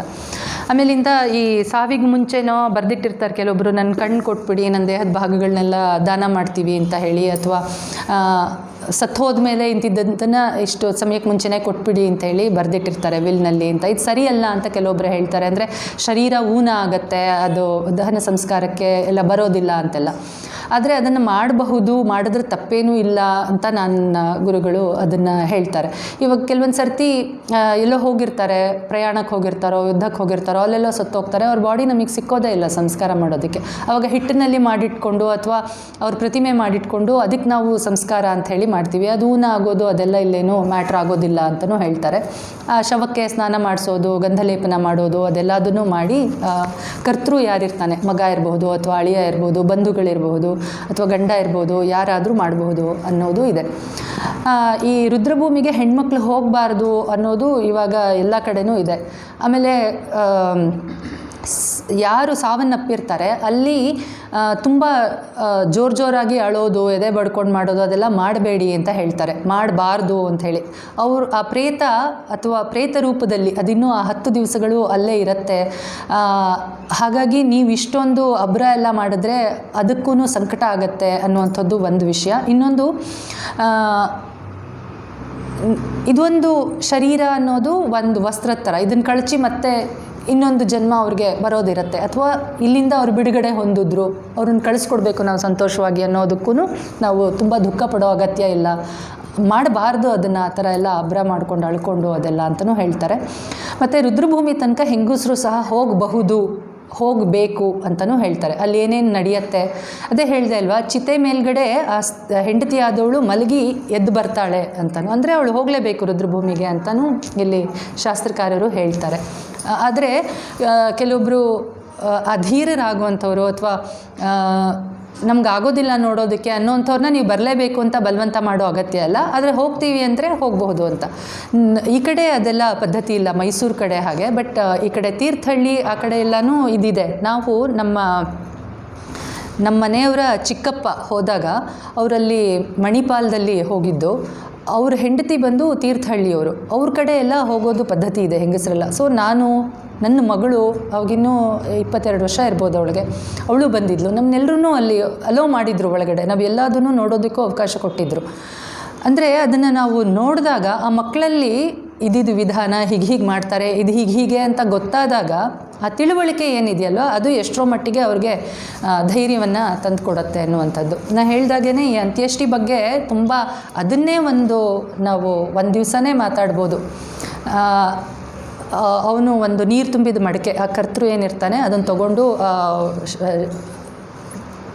ಸತ್ತೋಗಿರೋ ವ್ಯಕ್ತಿಯ ಸುತ್ತ 3 ಸುತ್ತು ಬರಬೇಕು ಅಂತ ಇರುತ್ತೆ. ಒಂದೊಂದು ಸುತ್ತಿಗೂ ಒಂದೊಂದು ತೂತು ಮಾಡೋದು, ಅಂದರೆ ಜೀವ ಸೋರು ಹೋಯಿತು ಅವನ ಶರೀರದಿಂದ ಅನ್ನೋದನ್ನು ಸಂಕೇತವಾಗಿ ತೋರಿಸುವಂಥದ್ದು ಅಂತ. ಮತ್ತು ಯಾವ ಕಲ್ಲಿನಲ್ಲಿ ಅದು ಕುಟ್ಟಿ 3 ತೂತ ಮಾಡ್ತಾರೆ, ಆ ಕಲ್ಲನ್ನ ಪ್ರೇತಶಿಲೆ ಅಂಥೇಳಿ ಮನೆಗೆ ತೊಗೊಂಡು ಬಂದು ಆ 10 ದಿವಸ ಅದನ್ನ ಇಟ್ಕೊಂಡು ಅದನ್ನು ಪೂಜೆ ಮಾಡಬೇಕು ಅಂಥೇಳಿ. ಅಂದರೆ ಅದಕ್ಕೆಲ್ಲ ಅನ್ನ ಕೊಡೋದಾಗ್ಬೋದು, ನೀರು ಕೊಡೋದಾಗ್ಬೋದು, ಗಂಧಲೇಪನ ಮಾಡೋದು, ಇದನ್ನೆಲ್ಲ ಮಾಡಬೇಕು ಅನ್ನೋವಂಥದ್ದು ಇರುತ್ತೆ. ಯಾಕೆ ನಾವು ರುದ್ರಭೂಮಿಗೆ ಹೋಗಬಾರ್ದು ಅಂತ ಹೇಳ್ತೀವಿ ಅಂದರೆ, ನಾವೆಲ್ಲರೂ ಅಷ್ಟು ಆರಾಧಿಸುವಂತಹ ಪರಮ ಮಂಗಳಕರ ಹೇಳುವಂತಹ ಶಿವ ಮೃತ್ಯುಂಜಯ, ಅವನು ಇರೋದೇ ಸ್ಮಶಾನದಲ್ಲಿ, ಸ್ಮಶಾನ ವಾಸಿ ಅವನಲ್ಲಿ ಇರ್ತಾನೆ ಅಂತ ಅಂದ್ಕೊಂಡ್ರೂ ನಮ್ಮ ಎಷ್ಟೋ ಭಯ ದೂರವಾಗುತ್ತೆ. ಅವನು ಇರೋದೇ ಗಣಗಳು, ಪ್ರೇತಗಳು, ಪಿಶಾಚಿಗಳು ಅವ್ರ ಜೊತೆಯಲ್ಲೇ ಇರ್ತಾನೆ. ಅವನನ್ನು ನಾವು ಎಷ್ಟು ಸರ್ವೋತ್ತಮ ಅಂಥೇಳಿ ಪೂಜೆ ಎಲ್ಲ ಮಾಡ್ತೀವಿ ನಾವು ಅವನ್ನ ಅಂತ ಒಂದು ಪ್ರೇತಶಿಲೆಗೆ ಅದೆಲ್ಲ ಮಾಡೋದಿರುತ್ತೆ. ಮತ್ತು ಅಸ್ಥಿ ಸಂಚಯನ ಹೇಳಿದೆ. ಮತ್ತು ಇದು ಧರ್ಮೋದಕ ಅಂಥೇಳಿ 10ನೇ ದಿವಸ ಮಾಡುವಂಥದ್ದು. ಇದು ತುಂಬ ಶ್ರೇಷ್ಠವಾದ್ದು, ಉತ್ತಮವಾದ್ದು ಅಂತ. ಈವನ್ ಅವ್ರಿಗೆ ಫಸ್ಟ್ ಸರ್ಕಲ್ನಲ್ಲಿ ಯಾರು ಬರ್ತಾರೆ ಅವ್ರನ್ನ ಮಾತ್ರ ಕರಿಬೇಕು ಅನ್ನೋವಂಥದ್ದು ಕೆಲವ್ರ ಮನೆ ಸಂಪ್ರದಾಯ ಇರುತ್ತೆ. ಆದರೆ ಯಾರೂ ಹೋಗಬಹುದು, ಅವರಿಂದ ಉಪಕೃತ್ಯರಾದವರು, ಶಿಷ್ಯರು ಅಥವಾ ಅವ್ರ ಗುರುಗಳಿರಬಹುದು ಅಥವಾ ಅವ್ರಿಗೆ ಸ್ನೇಹಿತರಿರಬಹುದು, ಯಾರು ಬೇಕಾದರೂ ಅವತ್ತು ಹೋಗಿ ಧರ್ಮೋದಕ ಅಂತ ಕೊಡೋದು ಅಂತ. ಅಂದರೆ ನಮ್ಮ ಪುಣ್ಯದಲ್ಲಿ ಒಂದು ಭಾಗವನ್ನು ಅವನಿಗೆ ಕೊಡ್ತಾ ಇದ್ದೀವಿ ಅಂತ. ನಾವು ಇನ್ನೇನು ಕೊಡ್ಬೋದು, ಅವನು ಇಷ್ಟು ದಿವಸ ಬದುಕಿದ್ದಾಗ ನಾವೇನು ಕೊಟ್ವೋ ಬಿಟ್ವೋ, ಆದರೆ ಇವಾಗ ಅವನು ಹೊಟ್ಟೋಗಿದ್ದಾನೆ ಅಂತ ಆದಾಗ ಅವನ ಮುಂದಿನ ದಾರಿ ಎಲ್ಲ ಸುಗಮವಾಗಿರಲಿ, ಬೇರೆ ಬೇರೆ ಉತ್ತಮ ಲೋಕಕ್ಕೆ ಅವನು ಹೋಗಲಿ ಅನ್ನೋದಕ್ಕೋಸ್ಕರ ನಾವಿಷ್ಟು ದಿವಸ ಏನು ಕಲೆಕ್ಟ್ ಮಾಡ್ಕೊಂಡಿದ್ದೀವಿ, ಶೇಖರಿಸಿದ್ದೀವಿ, ನಮ್ಮ ಪುಣ್ಯ, ಆ ಪುಣ್ಯದಲ್ಲಿ ನಿನಗೊಂದು ಭಾಗ ಕೊಡ್ತೀನಪ್ಪ ಅಂತ ಹೇಳುವಂಥದ್ದು. ಇದು ತುಂಬ ಶ್ರೇಷ್ಠವಾದ್ದು ಅಂತ. ಯಾರೂ ಹಾಗೆ ಸುಮ್ಮನೆ ಅವ್ರ ಪುಣ್ಯನ ಕೊಡೋದಿಲ್ಲ. ನಾನು ನಿನಗೆ ಕೊಡ್ತಾ ಇದ್ದೀನಿ, ನೀನು ಹೋಗು, ಉತ್ತಮವಾದ್ದು ಅಂತ. ಇದು ಆ ಧರ್ಮೋದಕದ್ದು ಒಂದು ಪ್ರಶಸ್ತಿ ಅಂತ. ನೆಕ್ಸ್ಟು 11ನೇ ದಿವಸ ವೃಷೋತ್ಸರ್ಗ ಅಂತ ಮಾಡ್ತಾರೆ ಅಂತ. ಅಂದರೆ ಒಂದು ಕಡಸು, ಒಂದು ಗಂಡು ಕರುವನ್ನು ಸತ್ತೋಗಿರೋ ವ್ಯಕ್ತಿಯ ಹೆಸರಲ್ಲಿ ಬಿಡೋದು ಅಂತ, ಊರಿಗೆ ಬಿಡೋದು ಅಂತ. ನಾವಿವಾಗ ಹಸುವಿಗೇ ಜಾಸ್ತಿ ಇಂಪಾರ್ಟೆನ್ಸ್ ಕೊಡ್ತೀವಿ, ಹಾಲು ಕರಿಯತ್ತೆ ಅದು ಇದು ಅಂತ ಹೇಳಿ. ಆದರೆ ಈ ವೃಷಭ ಗಂಡು ಎತ್ತೂ ಸಹ ಇಟ್ ಇಸ್ ವೆರಿ ಇಂಪಾರ್ಟೆಂಟ್ ಅಂತ. ಅದನ್ನು ಅವತ್ತಿನ ದಿವಸ ಅದನ್ನು ಯಾರೂ ಕಟ್ಟು ಹಾಕೋ ಹಾಗಿಲ್ಲ, ಅದನ್ನು ಯಾರೂ ಹೊಡೆಯೋ ಹಾಗಿಲ್ಲ, ಅದಕ್ಕೆ ಆಹಾರ ಎಲ್ಲ ಕೊಡಬೇಕು, ಈ ಥರದ್ದೆಲ್ಲ ನಿಯಮಗಳು ಆ ವೃಷೋತ್ಸರ್ಗದಲ್ಲಿ ಬರುತ್ತೆ. ನೆಕ್ಸ್ಟು 12ನೇ ದಿವಸ ಸಪಿಂಡೀಕರಣ ಅಂತ ಹೇಳ್ತಾರೆ. ಅದನ್ನು 13ನೇ ದಿವಸನೂ ಕೆಲವೊಬ್ಬರು ಮಾಡ್ತಾರೆ. ಈ ಪಿಂಡ ಅಂತ ಅದಕ್ಕೆ ಹೇಳ್ತಾರೆ. ಆ್ಯಕ್ಚುಲಿ ಅನ್ನದ ಮುದ್ದೆ ಅದು. ನಾವು ನಮ್ಮ ಆಹಾರ ಅನ್ನ ಆಗಿರೋದ್ರಿಂದ ಅನ್ನದ ಮುದ್ದೆ ಇಡ್ತೀವಿ. ಉತ್ತರ ಭಾರತದ ಕಡೆ ಎಲ್ಲ ಗೋಧಿ ಹಿಟ್ಟಿಂದು ಮುದ್ದೆ, ಅವರ ಆಹಾರ ಏನಿರುತ್ತೆ ಅದನ್ನೇ ಅಲ್ಲಿ ಮುದ್ದೆ ಮಾಡಿ ಇಡುವಂಥದ್ದು. ಈಗ ಆ ವ್ಯಕ್ತಿ ಯಾರು ಹೋಗಿರ್ತಾರೆ, ಅವ್ರ ತಂದೆ ಈಗ ಹೋಗೋದಕ್ಕಿಂತ ಮುಂಚೆ ಅವ್ರ ಹಿಂದಿನ 3 ತಲೆಮಾರುಗಳನ್ನ ಶ್ರಾದ್ದದಲ್ಲಿ ಆವಾಹನೆ ಮಾಡೋದು ಅಥವಾ ಅವ್ರಿಗೆ ಶ್ರಾದ್ದ ಮಾಡೋದು ನಡೀತಾ ಇತ್ತು. ಇವಾಗ ಆ 3rd ತಲೆ ಏನಿದೆಯಲ್ವ, ಅದನ್ನು ಆಯಿತು ನೀವಿನ್ನು ಬ್ರಹ್ಮಲೋಕಕ್ಕೆ ಹೋಗಿಬಿಡಿ ಅಂತ ಹೇಳಿ ಅವ್ರನ್ನ ಕಳಿಸ್ಬಿಟ್ಟು ಈ 3 ಜನನ್ನ, ಅಂದರೆ ವಸು, ರುದ್ರ, ಆದಿತ್ಯ ಅಂತ, ಇವ್ರನ್ನಲ್ಲಿ ಕಳಿಸೋದು, ಅವ್ರನ್ನಲ್ಲಿ ಕಳಿಸೋದು ಅಂತ ಹೇಳಿ ಆ ಥರ ಪ್ರೊಸೀಜರಲ್ಲಿ ಬರುತ್ತೆ ಅಂತ. ಅದು ಆ ಪ್ರೊಸೀಜರು ಇಲ್ಲಿ 12ನೇ ದಿವಸದಲ್ಲಿ ನಡೆಯುತ್ತೆ ಅಂತ. ಇದನ್ನೆಲ್ಲ ಎಕ್ಸ್ಪ್ಲೈನ್ ಮಾಡೋದಕ್ಕೆ ಅಥವಾ ಒಂದು ಕ್ಲಾಸ್ ಥರ ತೊಗೊಳೋದಕ್ಕೆ ಆ್ಯಕ್ಚುಲಿ ಪ್ರಾಕ್ಟಿಕಲ್ಲಾಗಿ ನಾವೆಲ್ಲ ಸಂಸ್ಕಾರಗಳನ್ನ ಒಬ್ಬರು ಪುರೋಹಿತರನ್ನ ಇಟ್ಕೊಂಡು ಏನೇನು ಬರುತ್ತೆ ಆ ಶ್ಲೋಕಗಳನ್ನೆಲ್ಲ ಹೇಳ್ಕೊಂಡು ಮಾಡಿದ್ರೆ ತುಂಬ ಚೆನ್ನಾಗಿರುತ್ತೆ. ನೆಕ್ಸ್ಟು ವೈಕುಂಠ ಸಮಾರಾಧನೆ ಅಂತ ಮಾಡ್ತಾರೆ, ಅಥವಾ ಶಿವಗಣಾರಾಧನೆ ಅಂತ ಮಾಡ್ತಾರೆ, ಶುಭ ಸ್ವೀಕಾರ. ಆ ಸಂದರ್ಭದಲ್ಲಿ ಬೇರೆ ಬೇರೆ ದಾನಗಳನ್ನು ಮಾಡೋದು ಅಂತ ಇರುತ್ತೆ. ಈ ದಾನಗಳು ಅಷ್ಟೇ, ಅವನು ಏನೇನು ನಾವು ದಿನನಿತ್ಯ ಉಪಯೋಗಿಸ್ತೀವಿ, ಚಪ್ಪಲಿ ಇರ್ಬೋದು, ಹಾಸಿಗೆ ಇರ್ಬೋದು, ಛತ್ರಿ ಇರ್ಬೋದು, ನೀರು, ಕೆಲವೊಬ್ಬರು ಭೂದಾನ, ಸುವರ್ಣದಾನ, ಬೆಳ್ಳಿದು, ಹಿತ್ತಾಳೆದು, ತಾಮ್ರದ್ದು ಎಲ್ಲದನ್ನೂ ದಾನವಾಗಿ ಅವತ್ತು ಕೊಡುವಂಥದ್ದು. ಎಲ್ಲದನ್ನೂ ಕೊಡಲೇಬೇಕು ಅಂತ ಏನೂ ಇಲ್ಲ. ಕೆಲವೊಬ್ಬರು ಭೂದಾನ ಮಾಡಿ, ಮನೆ ದಾನ ಮಾಡಿ ಅಂತೆಲ್ಲ ಹೇಳ್ತಾರೆ. ಅಷ್ಟು ನಮಗೆ ಆಗದೇ ಇರ್ಬೋದು. ಅದಕ್ಕೆ ಸಂಕಲ್ಪಪೂರ್ವಕವಾಗಿ ಕೆಲವೊಂದು ದಕ್ಷಿಣೆ ಅಂತಲೂ ಕೊಟ್ಟು ಅದನ್ನು ಸಂಕಲ್ಪ ಮಾಡಬಹುದು ಅಂತ. ಈ ದಾನಕ್ಕೆ ತುಂಬ ಇಂಪಾರ್ಟೆನ್ಸ್ ಇದೆ ಅಂತ ಹೇಳ್ತೀವಿ. ಮತ್ತು ನಾವು ಎಲ್ಲ ನಮ್ಮ ಪರಂಪರೆಯನ್ನು ತಗೊಂಡ್ರೆ ಎಲ್ಲ ಕಡೆನೂ ನಾವೇನೋ ಅತಿಶಯವಾದನ್ನು ಹುಡುಕೊಂಡು ಹೋಗಬೇಕಾಗಿಲ್ಲ. ನಮ್ಮ ಸುತ್ತಮುತ್ತ ಇರುವಂಥದ್ದು ಪ್ರಕೃತಿ ಸಹಜವಾಗಿ ನಮಗೇನು ಸಿಕ್ಕತ್ತೆ, ನಮ್ಮ ಜೀವನ ಶೈಲಿನಲ್ಲಿ ಏನಿದೆ ಅದನ್ನೇ ಬಳಸ್ಕೊಂಡೇ ಈ ಸಂಸ್ಕಾರಗಳನ್ನೆಲ್ಲ ನಡೆಸೋದು ನಮಗಿಲ್ಲಿ ಕಂಡುಬರುತ್ತೆ. ಎಲ್ಲೂ ದುಂದುಗಾರಿಕೆ ಮಾಡೋ ಅವಶ್ಯಕತೆ ಇಲ್ಲ ಈ ಎಲ್ಲ ಸಂಸ್ಕಾರಗಳನ್ನು ಮಾಡುವಾಗ. ನಿಮ್ಗೇನೇನು ಅನುಕೂಲನೋ ಅಷ್ಟರಲ್ಲೇ ಮಾಡಿ ಅಂತ ಹೇಳಿದ್ದಾರೆ. ನಾನು ತುಂಬ ಓಡಿಸ್ಕೊಂಡು ಹೋದೆ ಅಂತ ಅನಿಸುತ್ತೆ. ಸೊ ಏನಾದರೂ ಪ್ರಶ್ನೆಗಳಿದ್ದರೆ ನನಗೆ ಸಾಧ್ಯವಾದರೆ ನಾನು ಉತ್ತರಿಸ್ತೀನಿ. ಅದೇನು ಪ್ರಶ್ನೆ ಉತ್ತರ ಅಂತ ಅಲ್ಲ, ಇದು ಚರ್ಚೆ ಥರನೂ ಆಗ್ಬೋದು. ನಿಮಗೆ ಗೊತ್ತಿರೋದು ನನಗೆ ಹೇಳ್ಬೋದು, ನನಗೆ ಗೊತ್ತಿರೋದು ಒಂದಷ್ಟು.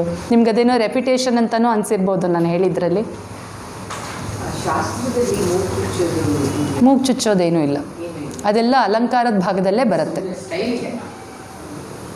ಎಡಗಡೆ ಚುಚ್ಚಬೇಕು, ಬಲಗಡೆ ಚುಚ್ಚಬೇಕು. ಬಟ್ ಈಗೆಲ್ಲ ಮಾಡಲ್ಲ, ಅದು ಬೇರೆ ವಿಷಯ. But at least on the day of wedding ಅಲ್ವಾ